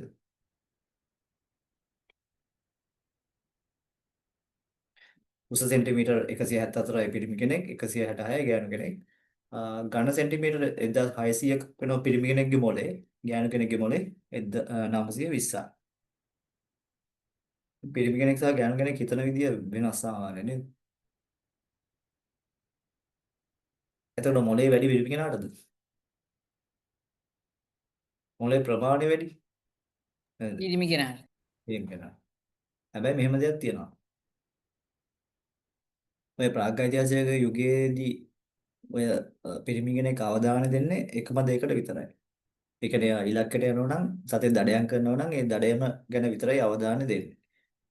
එතකොට ඕක වර්තමානයේ පිරිමියාට ওই ලක්ෂණේ තියෙනවා. දැන් ඔයාලා ගෙදර තාත්තා හරි කවුරු හරි තාත්තා කිව්මුකෝ තාත්තා ටීවී බලනවා. අම්මා කුස්සියේ ඉඳන් මොන හරි කියද්දි තාත්තට ඕක ඇහෙනවද? නෑ. ඇහෙන්නේ නැහැ. ඇහෙන්නේ නැහැ. ඔය දෙන්නම කියනවනේ. ඇහෙන්නේ නැති හේතුව තමයි ප්‍රාග්ධායිතිහාසික යුගයේදී ඒගොල්ලෝ අවධානය යොමු කරේ දඩයමට විතරයි. ඒක ඉලක්කයකට විතරයි. එතකොට වටේ පිටේ තියෙන දේවල් වලට එයාලා අවධානය දෙන්නේ නැහැ. සතෙක් දඩයම් කරනවා නම් ඒක තමයි එයාලගේ ටාගට් එක. ඉතින් ගොඩක් වෙලාවට අම්මා කුස්සියේදී කෑ ගැහුවත් අඩුම තරමේ මහා හයියෙන් බෙරිහන් දුන්නත් තාත්තට ඇහෙන්නේ නැහැ. මොකද එයාට නිවුස් බලනවා. හැබැයි ගෑනු කෙනෙකුට ඊට වඩා වෙනස්. ඒගොල්ලන්ට පුළුවන් අර මොලේ එක වෙලාවෙම කරුණු කීපයකට යොදවන්න. ගල් ගුහාවේ ඉන්නකොට ඉතින් ළමෙක්ව නලවන එක තමන්ගේ අපි තුමු ගල් ගුහාවට වෙන සතෙක් එනවා නම් ඒක නවදානෙන් ඉන්න ඕනි. මොන හරි මස් හරි මොන හරි වේලෙන් දාලා තියෙනවා නම් ඒක නවදානෙන් ඉන්න ඕනි. ඒකින්ද එයාට එකපාර වැඩ ගොඩක් කරන්න පුළුවන්. දැන් ඔයාලා අම්මට පුළුවන් කෝල් එකක් ගන්න ගමන් කෑම එකක් තුවෙන ගමන් ටීවී බලන්නත් පුළුවන්. පැහැදිලිද? ඔය හැකියාව එතකොට ඇවිල්ලා තියෙන්නේ කොහෙන්ද? ප්‍රාග්ඓතිහාසික යුගයේ ඉඳලම. ඉතින් බොරුවට මේ තාත්තට කෑ ගහලා වැඩක් නැහැ නේද? කවුරුත් එකට වැරදි නැහැ. ඉතින් ප්‍රාග්ඓතිහාසික යුගයෙන් ආපු හැකියාවක් තමයි දෙන්නට තියෙන හැකියාවක් දෙකක්. ඔන්න ඔව්. සරින් මොකද්ද කියන්නේ නැදුවේ? සරින්. මොකුත් නෑ. ඔව්. ඒකින්ද මේ අනිත් දවසේ තාත්තට එම කෑ ගහනවා පොඩ්ඩක් බේරගන්න නේද? සදකි. ඔය මං කියපේක ඇත්තද? ඔව්. ඔව්. ඒකට හේතුව තමයි අර මොලේ හැදිලා තියෙන්නේ ඒ විදිහට. තව එක්කෙනෙක් ඉන්නවා ඔයාලගේ ගෙදර ඔය ප්‍රාග්ඓතිහාසික යුගයේ ඉඳලම මේ එක හැකියාවක් අරගෙන ආපු එක්කෙනෙක්. කවුද? බල්ලා. ඔව්. බලන්න. එයාගේ මොකද්ද හැකියාව? කන එක. කන එක නෙමෙයි. හරියටම රෑ 9:00ට විතර එයා වට 3ක් විතර කරකැවෙනවා නිදා ගන්න කලින්. එකපාරටම මේ දඩස් කාලා ඇලවෙන්නේ නැහැ. තුන් පාරක් එයා කරකැවෙනවා. මොකක්ද ඒකට හේතුව? ප්‍රාග්ඓතිහාසික යුගයේ මේ මිනිස්සු නිදාගෙන තියෙන 9:00ට 9:30ට විතර.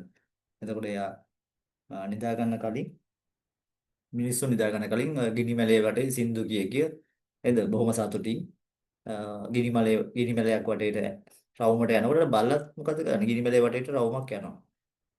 රවුමක් යනකොට දැන් වර්තමානයේ ඉතින් අපිට ගිනි මැලවත් එහෙම රවුමට ඇවිදින්නේ නැහැ. හැබැයි බල්ලගෙන් තියෙන ඥානවල අර තාම ඒක තියෙනවා. ඉතින් අර අතීතයේ අර ගිනි මැලේ වටේ ගියපු ඒ පුරුද්දට දැනුත් මොකද කරන්නේ? රවුම් 3ක් විතර කරකැවිලා තමයි නිදාගන්නේ.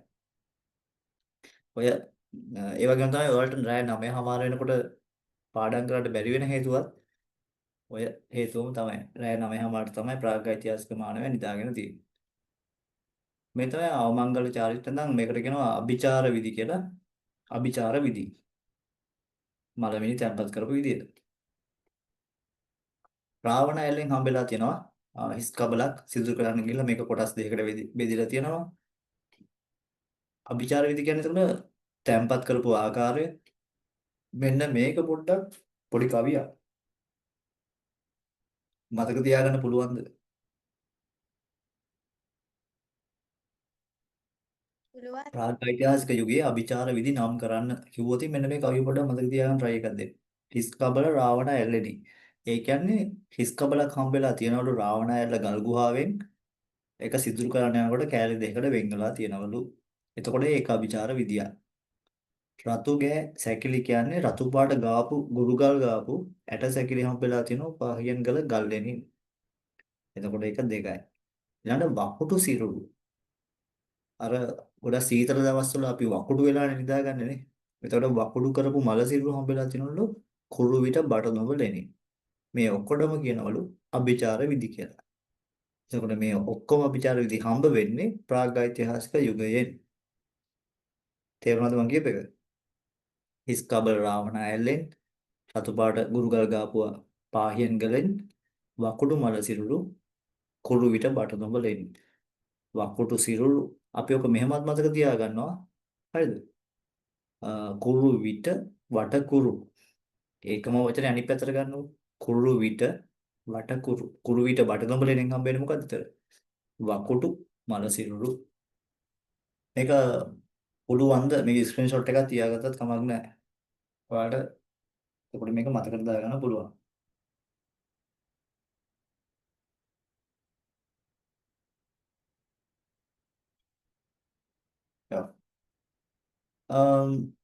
එතකොට මේ ගල් යුගයේ හිටපු මිනිස්සුයි ලංකාවේ වැඩි ජනතාවයි අතර ජීව විද්‍යාත්මක වගේම සංස්කෘතිකමය සමානාත්මකමක් තියෙනවා කියලා හොයාගෙන තියෙනවා. ඒ කියන්නේ ලංකාවේ ගල් යුගයේ මිනිස්සුයි වැඩි ජනතාවයි අතර සමානකමක් තියෙනවා කියලා හොයාගෙන තියෙනවා පරීක්ෂකයෝ රාශියක්. හරිද?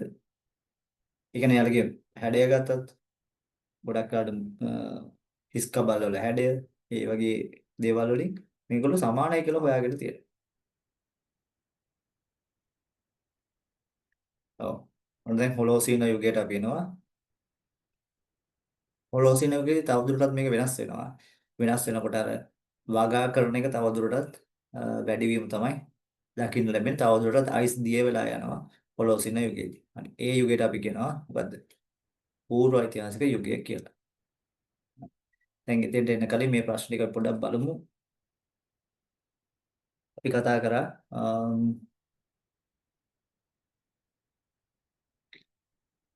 20 වෙනි ප්‍රශ්නට උත්තරේ කියන්න බලන්න කවුරු හරි 20.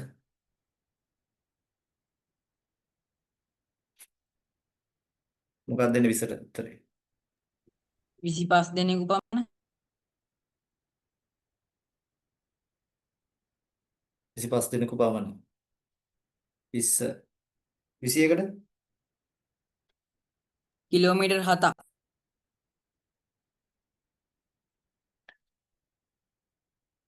දැන් මේ මොකද්ද ඔයගේ 25 නේ හිලට ඒකනේ කිලෝමීටර් 7ක්.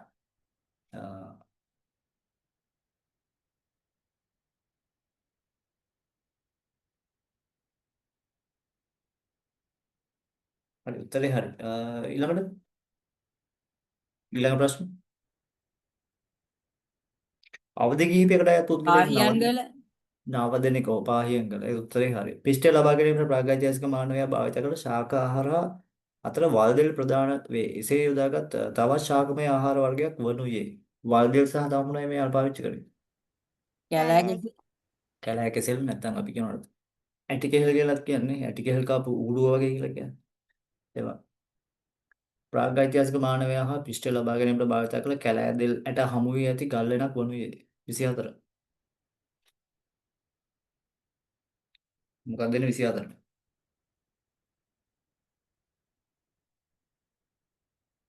24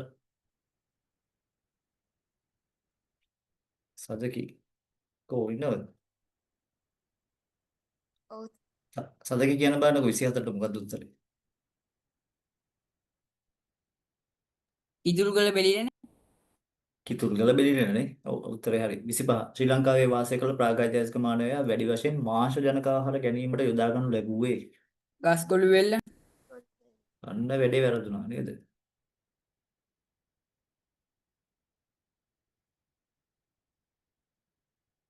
විසිපහ ආයි කියවන්න බලන්න. මොකද්ද? කැලෑ කෙස. මොනවද කැලෑ? කෙසෙල්. කැලෑ කෙසෙල් වල තියෙන මාංශමය ජනක ආහාර. ශ්‍රී ලංකාවේ වාසය කළ ප්‍රාග්ධායිතික මානවයා වැඩි කලපු වශයෙන් බෙල්ල ඔව්. දැන් උත්තර තුනම කිව්වා තුනම වැරදි. මිරිදිය මස්සයි. මං කිව්වා අර මේ අර ස්ලයිඩ් එකේ යටම තිබුණේ. මතක තියාගන්න කියලා. මාංශ ජනක කියලා ඇහුවොතින් කෙලින්ම මොනවද? මසුන් ගැනයි අහන්නේ මේ. මාංශ ජනක කියන්නේ මත්ස්‍ය. ඔය ඉන්න ඕනේ මේ ගඟවල් වල කොරලි එහෙම නැත්නම් බුලත් හපය වෙන්න පුළුවන් ඒ වගේ මිරිදිය මත්ස්‍ය ඒ වගේ මත්ස්‍ය තමයි ආහාරයට අරගෙන තියෙන්නේ. හෙල්ලයක් පාවිච්චි කරන්නේ නැති. එහෙම නැත්නම් ගඟේ එක තැනකට කොටු කරගන්න නැති. ඇයි හැමදාම එකම විදිහට කෑම කන්න බෑනේ. ඉතින් ඉඳලා හිටලා මාළුත් ආහාරයට අරගෙන තිනවා. ඒක තමයි මාංශ ජනක කියලා කියන්නේ. හරිද? මෙරට වාසය කළ ප්‍රාග්ධායිතික මානවයා ආහාර සඳහා අවශ්‍ය කරන ලුණු ලබා ගැනීම සඳහා භාවිත කරන ලද්දේ පහත සඳහන් කුමන ආහාර ලබා ගැනීම තුළින්ද? කලපු බෙල්ල කලබු වෙල්ල. වෙල්ල. ජ්‍යාමිතික කඩයෙන් යුත් කුඩා ප්‍රමාණයේ ගල් මෙවලම් හඳුන්වන්නේ මොන නමින්ද? ශුද්‍ර ශිලා මෙවලම්. හරිද? ශුද්‍ර ශිලා මෙවලම් කියන්නේ එතකොට සෙන්ටිමීටර් කීයක් දිගේවද? 4.5 4.5. 4.5 පිරිමියෙකුගේ උස කීයද? 174 සෙන්ටිමීටර් 177යි. ඔව්. පිරිමියෙකුගේ මොළයේ ප්‍රමාණය. 1600 ඔව්. මානව විද්‍යාඥ අනුව ප්‍රාග්ධායිතික මානවයාගේ උපරිම ආයු කාලය 35ත් 40ත් 35 40. දෙකට බෙදෙනසේ සිදුරු විදින ලද මිනිස් හොඳේ. ඔව් මිනි හිස් කබලක් කියලා දෙන්නේ. හිස් කබල හමුව ඇත්තේ කොහෙන්ද? කුරු පිට බැලුම්. ඒක වැරදි. උත්තරේ. රාවණා ඇල්ල ගල් ගුහාව. දැන් මම නම් දෙතුන් පාරක් ගිහිලා තියෙනවා රාවණ ඇල්ල ගල් ගුහාවට. ඔයාලා රාවණ ඇල්ල කියන එක දකින්නවනේ නේ. ඒ රාවණ ඇල්ල කියන ඇල්ල පහුවෙලා කිලෝමීටර් 3ක් විතර යනකොට තමයි මේක තියෙන්නේ. මේ කියන රාවණෑල ගල් ගුහාව 33 ඇටසැකිලි වකුඩු කොට වල දමා තිබුණේ කොහෙද? වලේ කුරුවිට බඩ බටකුරු නේද? ඔව්. උඩරංච මඩම අයත් වන්නේ කුමන දිස්ත්‍රික්කයටද? රත්නපුරේ මට හරියට ඇහුන්නේ නැහැ උත්තරේ. රත්නපුරේ රත්නපුර පූර්ව ඓතිහාසික යුගය හඳුන්වන තවත් නමක් වනුයේ. දැන් ඒ ටික මම කියලා දුන්නේ නැහැ. 35 ඉඳන් 40 දක්වානේ. සාස්ථානික යුගයේ සංක්‍රාන්තික යුගය. ඒ කියන්නේ පූර්ව ඓතිහාසික යුගය කියලා කියන්නේ අර අතරමැදි යුගයනේ. දැන් ඔයාලා ඉස්කෝලේ තියෙනවා නම් 9 10 11 කියලා. දැන් 9 වසර තමයි එතකොට ඒගොල්ලෝ අර එයාලගේ 10 ලක්ෂණක් තියෙනවා 8 ලක්ෂණක් තියෙනවා නේද? එතකොට සංක්‍රාන්තික පන්තිය තමයි 9. කටහඬ පොඩ්ඩක් වෙනස් වෙලා උස ගිහිල්ලම වෙනස් වෙන්නේ නේ. එතකොට මේ පූර්ව ඓතිහාසික යුගය හඳුන්වනවා සංක්‍රාන්තික කියලා. මොකද ගල් මෙවලුනුත් තියෙනවා යකඩ මෙවලුනුත් තියෙනවා. හරිද? මාංශමය ජානක ආහාරත් ගන්නවා ශාකමය ආහාර වගා කරන පැත්තටත් ගිහිලා තියෙනවා. ඒකයි සංක්‍රාන්තික කියලා කියන්නේ. ශ්‍රී ලංකාවේ පූර්ව ඓතිහාසික යුගය පිළිබඳ පැරණිම සාධක හම්බ වෙන්නේ ක්‍රිස්තු පූර්ව 2400 2400 දී 37 පූර්ව ඓතිහාසික යුගයේ මහා ශිලා සම්ප්‍රදායට අයත් නොවන සුසාන භූමියක් පිහිටි ප්‍රදේශය නොවනුයේ කියලා තියෙනවා. පූර්ව ඓතිහාසික යුගයටත් මහා ශිලා සම්ප්‍රදායට අයත් දැන් මෙන්න මේ ප්‍රශ්න අවසාන පාහියන්ගල පායන්ගල අවසාන ප්‍රශ්න හතර මම නැවතත් ප්‍රසන්ටේෂන් එකේ කියලා දෙනවා. ඒකින්ද ගැටලුවක් වෙන්නේ නැහැ. 38 පූර්ව ඓතිහාසික යුගයට ස්ථිර ජනාවාස පිහිටා ඇති බවට සාධක හමු ඇති ස්ථානයක් වනුයේ මොකද්ද?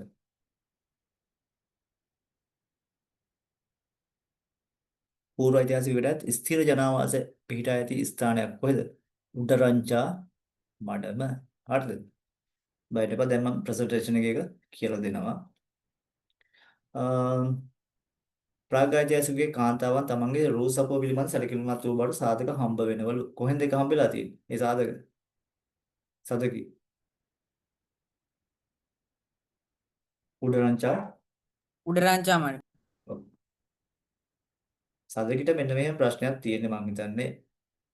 මං හිතනවා ඔය පාඩමේ මුල්ම හරිය ඔයාලට ගැටලුවක් නැහැ. හැබැයි පූර්ව ඓතිහාසික යුගයයි මුල් ඓතිහාසික යුගයයි අතර පොඩි පොඩි ගැටලු කීපයක් තියෙනව නේද? සදකි. ඔව් ඔව් ඔයාට ඔය වැව්ගම් පිළිබඳවයි එතකොට උඩරංච මඩමයි ඔන්න ඔය ටික පොඩ්ඩක් හරියට හදාගන්න තමයි තියෙන්නේ. හැබැයි සරින් නම් මේක කියවලා තියෙනව නේද දෙවෙනි පාඩම හොඳට. ඔව් සර් ඔව් ඒ කියන්නේ වගේ ඔළුවේ තියෙනවා. ඉස්කෝලේ හරි පන්තියේ හරි ඔයා හොඳට ඒක ඔළුවට දාගෙන තියෙනවා. හැබැයි සදකිට පොඩි දේවල් ටිකක් ඔය පාඩමේ හදාගන්න තියෙනවා. ඔය දසගම් මැත්තෝ ගැන මේ ටික. හරි. දැන් ඔය අපි කතා කරා අවසාන ප්‍රශ්නේ 40 මුල් ඓතිහාසික යුගයේ ජනාවාස ව්‍යාප්තිය පිළිබඳ පෙන්වන ප්‍රධාන භූදර්ශකය වනුයේ මොකද්ද කියලා අහනවා. මේකට එන්නේ මොකද්ද? කුඩා උඩාගම ගම්වැව කියන එක. හරි. ඔන්න ප්‍රශ්න 40ක් අපි කතා කරා. දැන් මෙහෙමයි මේ 9යි 4යි වෙලා. හරිද? දැන් අපි අද ඉවර කරේ ප්‍රාග් ඓතිහාසික යුගය. පැහැදිලිද? ප්‍රාග් ඓතිහාසික යුගය තමයි අද අපි අවසන් කරේ. දැන් පාඩම තේරුණාද දෙන්නටම? පැහැදිලිද? පැහැදිලි සර් ඔව්. සදකිටත් පැහැදිලි වුණාද? ඔව් සර් ඔව් හරි. එහෙමනම් දැන් අපි පිළිවෙලට වැඩේ කරගෙන යන්න එපා. ඒ කියන්නේ දැන් අපි ඊළඟට යන්න ඕනේ පූර්ව ඓතිහාසික යුගය ඊළඟට මුල් ඓතිහාසික යුගය කියන දෙක කතා කරලා ඕනේ ඉවර කරන්න. දැන් මම බලාපොරොත්තු වෙනවා ඔයාලට පොඩි සිතියම් අර ඊයේ කියලා දුන්නා වගේ. දැන් අද නම් පොඩ්ඩක් අමාරු වෙනවා වෙලාව මදිනේ. සිතියම් ටිකක් කියලා දෙන වෙනම දවසක් යොදාගෙන සෙනසුරාදා ඉරිදා දවස් දෙක ගැටලුවක් නැද්ද දෙන්නටම? ඉරිදා පුළුවන් ඉරිදා පුළුවන්. දැන් සතකිටත් ගැටලුවක් නැද්ද සෙනසුරාදා ඉරිදා? ඉරිද බෑ ඉරිදා අමාරුයිනේ. හරි. එහෙමනම් අපි ඔක දවස් වෙනස් කරගමු. අර කිව්වා වගේ මේ දැන් මම කිව්වා මේක අලුතින්ම පටන් ගත්ත පන්තියක්. එතකොට මේක දවස් වලට වෙනස් කර ගන්න පුළුවන් සතිය දවස් වලට සතිය දැන් සෙන්සුරාදා ඉරිදා පොඩ්ඩක් වෙනත් පන්ති ඇති නේද? ඒ කියන්නේ දවල් වල පන්ති තියෙනවනේ. ඒ නිසා අපි ඔක සතිය දවසකට ගමු. බදාදා අඟහරුවාදා වගේ දවසකට උනත් ගැටලුවක් නැහැ. හරි අර කිව්වා වගේ මේ සදගේ නේද මගෙන් අහලා තිබ්බේ මේ ලියාපදිංචි වෙන මෙසේජ් එකක් දාලා තිබ්බ නේද සදගේ? ඔව්. ඔව්. අපි වැඩේ එහෙමනම් ඉස්සරහට කොහොමද කරගෙන යන්නේ කියන එක ගැන සර් 11 වසර පන්තිය කවද්ද? 11 වසර පන්තිය. ඔව් 11 වසර පන්තිය මම හිතාගෙන ඉන්නේ දැන් අපි දැන් මේ සතියේ අපි කතා බහ කරානේ. දැන් 11 වසර පන්තිය දැන් ඊයේ තිබ්බේ සෙන්සුරාදා තිබ්බා. 10 වසර ඉරිදටනේ ගත්තේ. දැන් මම මේක වෙනස් කරනවා. දැන් ලබන සතියේ ඉඳන් අඟ ගොඩක් කාට සඳුදා අඟහරුවාදා හෝ අඟහරුවාදා බදාදා. ගොඩක් කාට අඟහරුවාදායි බදාදායි ගත්තා නම් ලේසි. අඟහරුවාදා 11 ශ්‍රේණිය බදාදා 10 ශ්‍රේණිය වගේ එන විදිහට තමයි මම දාන්න හිතාගෙන ඉන්නේ. හරි. ඔයාලා දැන් මේකට ලියාපදිංචි වෙනවා නම් මම කිව්වා කොහොමද ලියාපදිංචි වෙන්නේ කියලා. තව යාළුවෝ ඉන්නවා නම් එයාලා සම්බන්ධ කරන්න. හැබැයි අර මම කිව්වා වගේ කවුරු හරි මේකට සම්බන්ධ වෙනවා නම් මුලින්ම සම්බන්ධ වෙනවා නම් ගොඩක් හොඳයි. නැත්නම් එයාට අර රෙකෝඩින් එක හරහා තමයි ඒ ටික ආවරණය කරගන්න වෙන්නේ. එහෙම නැත්නම් විභාගේ ගොඩාක් ලං කරලා තමයි මට කියලා දෙන්න වෙන්නේ මේ පාඩම් ටික. එතකොට පොඩ්ඩක් අර ප්‍රෙෂර් එක වැඩිනේ. මේ වගේ නිදහසේ ඉගෙන ගන්න තියෙන අවස්ථාවක් නැති වෙනවා. ඔයාලට එතකොට දැන් අමාරු පාඩම් මොනවද 10 ශ්‍රේණියේ තියෙන්නේ? නාගරිකරණය පාඩමේම කියවලා තියද? සරේන්. නෑ සර්. ඔව්. එතකොට ඒ වගේ පාඩම්ගෙම කියලා දෙන්න ඕන එක ක්‍රමයක් තියෙනවා. එතන කියලා දෙද්දී සමහර වෙලාවට දවස් දෙකක් නැත්නම් දවස් තුනක් වගේ යන්නත් පුළුවන් ඒ නාගරිකරණය පාඩම ඔලුවට දාන්න. සමහර පාඩම් තියෙනවා එක දවසින් ඔලුවට දාන්නත් පුළුවන්. ඒ එක එක පාඩම් වලට එක එක ක්‍රම පාවිච්චි කරන්න වෙනවා. අපි සිතියම් අභ්‍යාස කරන්න වෙනවා. එහෙම ගියොත් ඒකක් ගන්න එක එච්චර අමාරු දෙයක් නෙවෙයි. හරි එහෙනම් අපි ලබන සතියේ අඟහරුවාදා සහ බදාදා දවස් දෙක යොදාගමු 10 11ට. ඊට අමතරව මේ සතියේ මේ එන සතියේ බදාදා පුළුවන් වුණොතින් මම සිතියම් පිළිබඳ ටිකක් වැඩිපුර කියලා දෙන්නම්. පැහැදිලිද? දැනට පණිවිඩය ඇහුණාද? ඒ කියන්නේ මේ සතියේ අදාදා වෙනකම් බෑ. ඔව් බදාදා මොකක්ද තියෙන්නේ? පන්තියක් තියද? ඔව්. ඔන්ලයින් එකක් තියෙන්නේ. නෑ. හරි. එහෙමනම් අපි අඟහරුවාද සහ සඳුදා ගන්නත් පුළුවන්. සමුද ගන්න. සඳුදා. ඔව් එහෙනම් ලබන සතියේ ඉඳලා අපි සඳුදා සහ අඟහරුවාද දවස් දෙක යොදාගමු පන්තියට. ඒතකොට දෙන්නටම බාධා අඟහරුවාදක් තියද සරින්ට? අඟහරුවාද සර් මම 8ට එන්නේ. 8ට එන්නේ. හරි. එහෙමනම් සඳුදා තියනවා බ්‍රහස්පතින්දා. ආයෙ තියෙන. එදා දෙන්නටම පන්තිද? එදාටත් සර් 8ට එන්නේ. 8ට මොනවද පන්තිද? ගණිතෙද? ඉංග්‍රීසිද? ඉංග්‍රීසි. හරි. හරි අපි එහෙනම් මෙහෙම කරමු. දැනට සඳුදා අපි 11 පන්තිය දාගමු. අපි 10 පන්තිය අපි පස්සේ දිනේ වෙනස් කරගමු. හා සර්. හරි. එහෙම කරමු. ඔයාලට ඊයේ රෙකෝඩින් එක මම එවන්නම්. ඊයේ ඔන්ලයින් පේපරෙත් මම හිතන්නේ මම එව්වේ නෑ නේද? ඔන්ලයින් පේපරෙත් දෙන්න. අද එකේ තුනයි පේපරේ තියෙනවද? ඔව් අදත් ඔන්ලයින් පේපර් එකක් තියෙනවා. ඔන්ලයින් පේපර් 3ක් තියෙනවා මේ පාඩමට. ඒ කියන්නේ දෙවෙනි පාඩමට මම හදපු ඔන්ලයින් පේපර් 3ක් තියෙනවා. ඒ කියන්නේ ප්‍රශ්න 40 3ක්. හරිද? ඒ කියන්නේ හැම පාඩමකටම මම ඔන්ලයින් පේපර් හදලා තියෙන්නේ.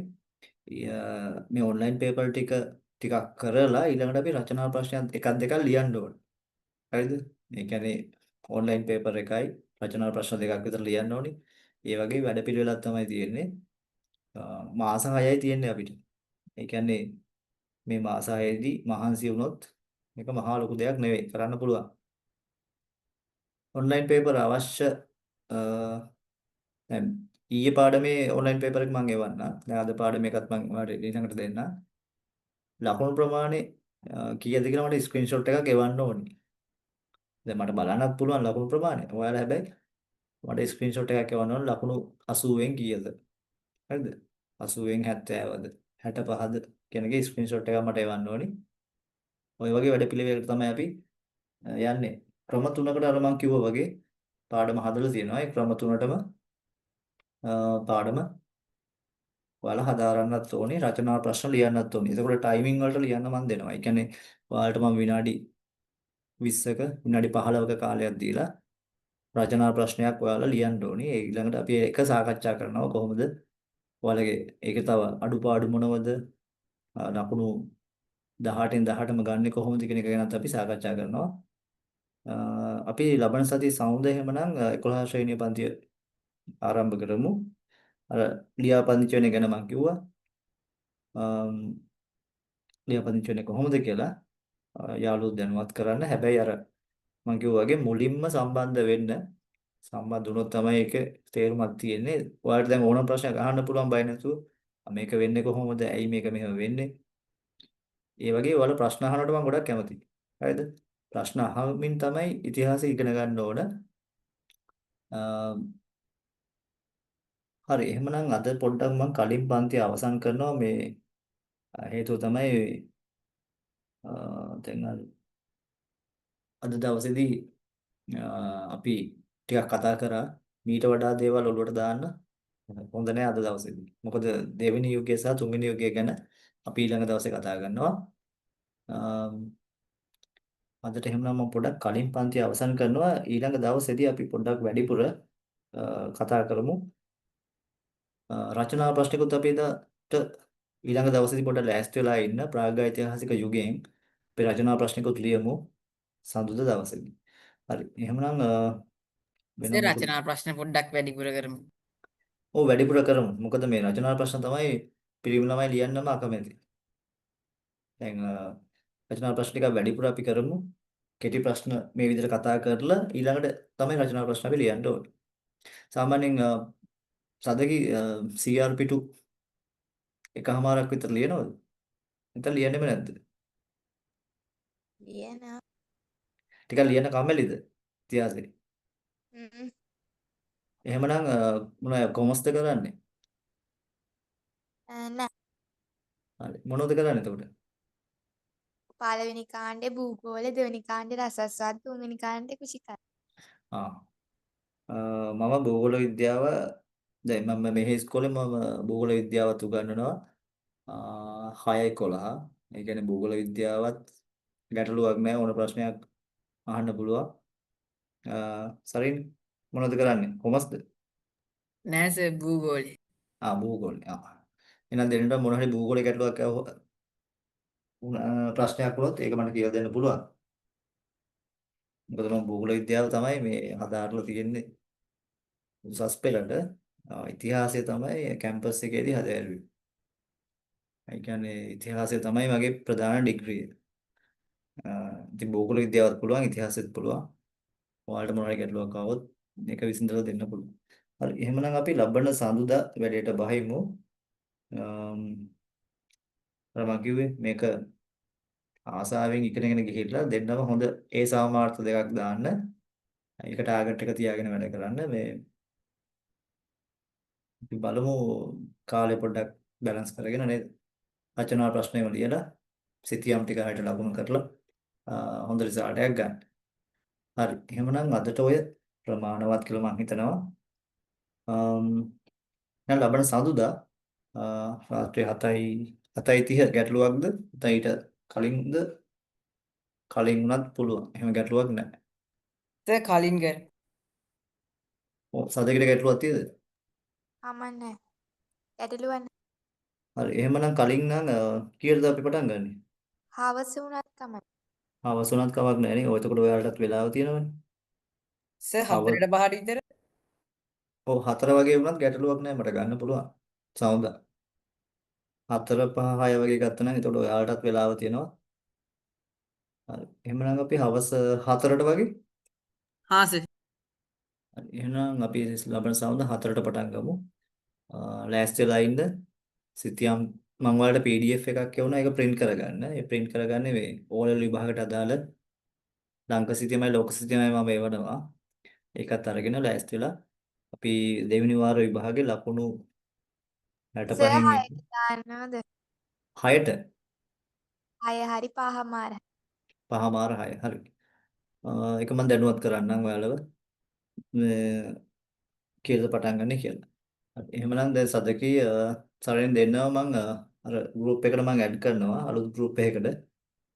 ඊළඟට දැන් අපි දැන් ඔය පෝස්ට් එකකින් ඔයාලා සම්බන්ධුනේ.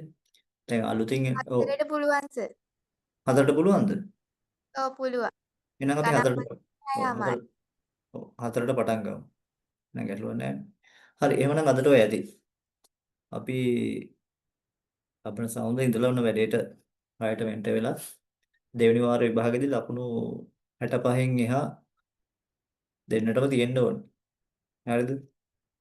ඒක කරන්නේ කොහොමද කියලා අපි බලමු. 10 ශ්‍රේණියේ අර කිව්වා වගේ අමාරු පාඩම් තියෙනවා නම් ඒක පොඩ්ඩක් දැනුවත් කරන්න ඉස්කෝලේදී හරි පන්තියේදී හරි තේරුම් නැති කොටස් තියෙනවා නම් ඒක ගැනත් පොඩ්ඩක් සර් කියන්න. පාඩම් ටික කරනවා 10 වසරේ. 10 වසරේ ඔක්කොම පාඩම් ටික මම කියලා දෙනවා.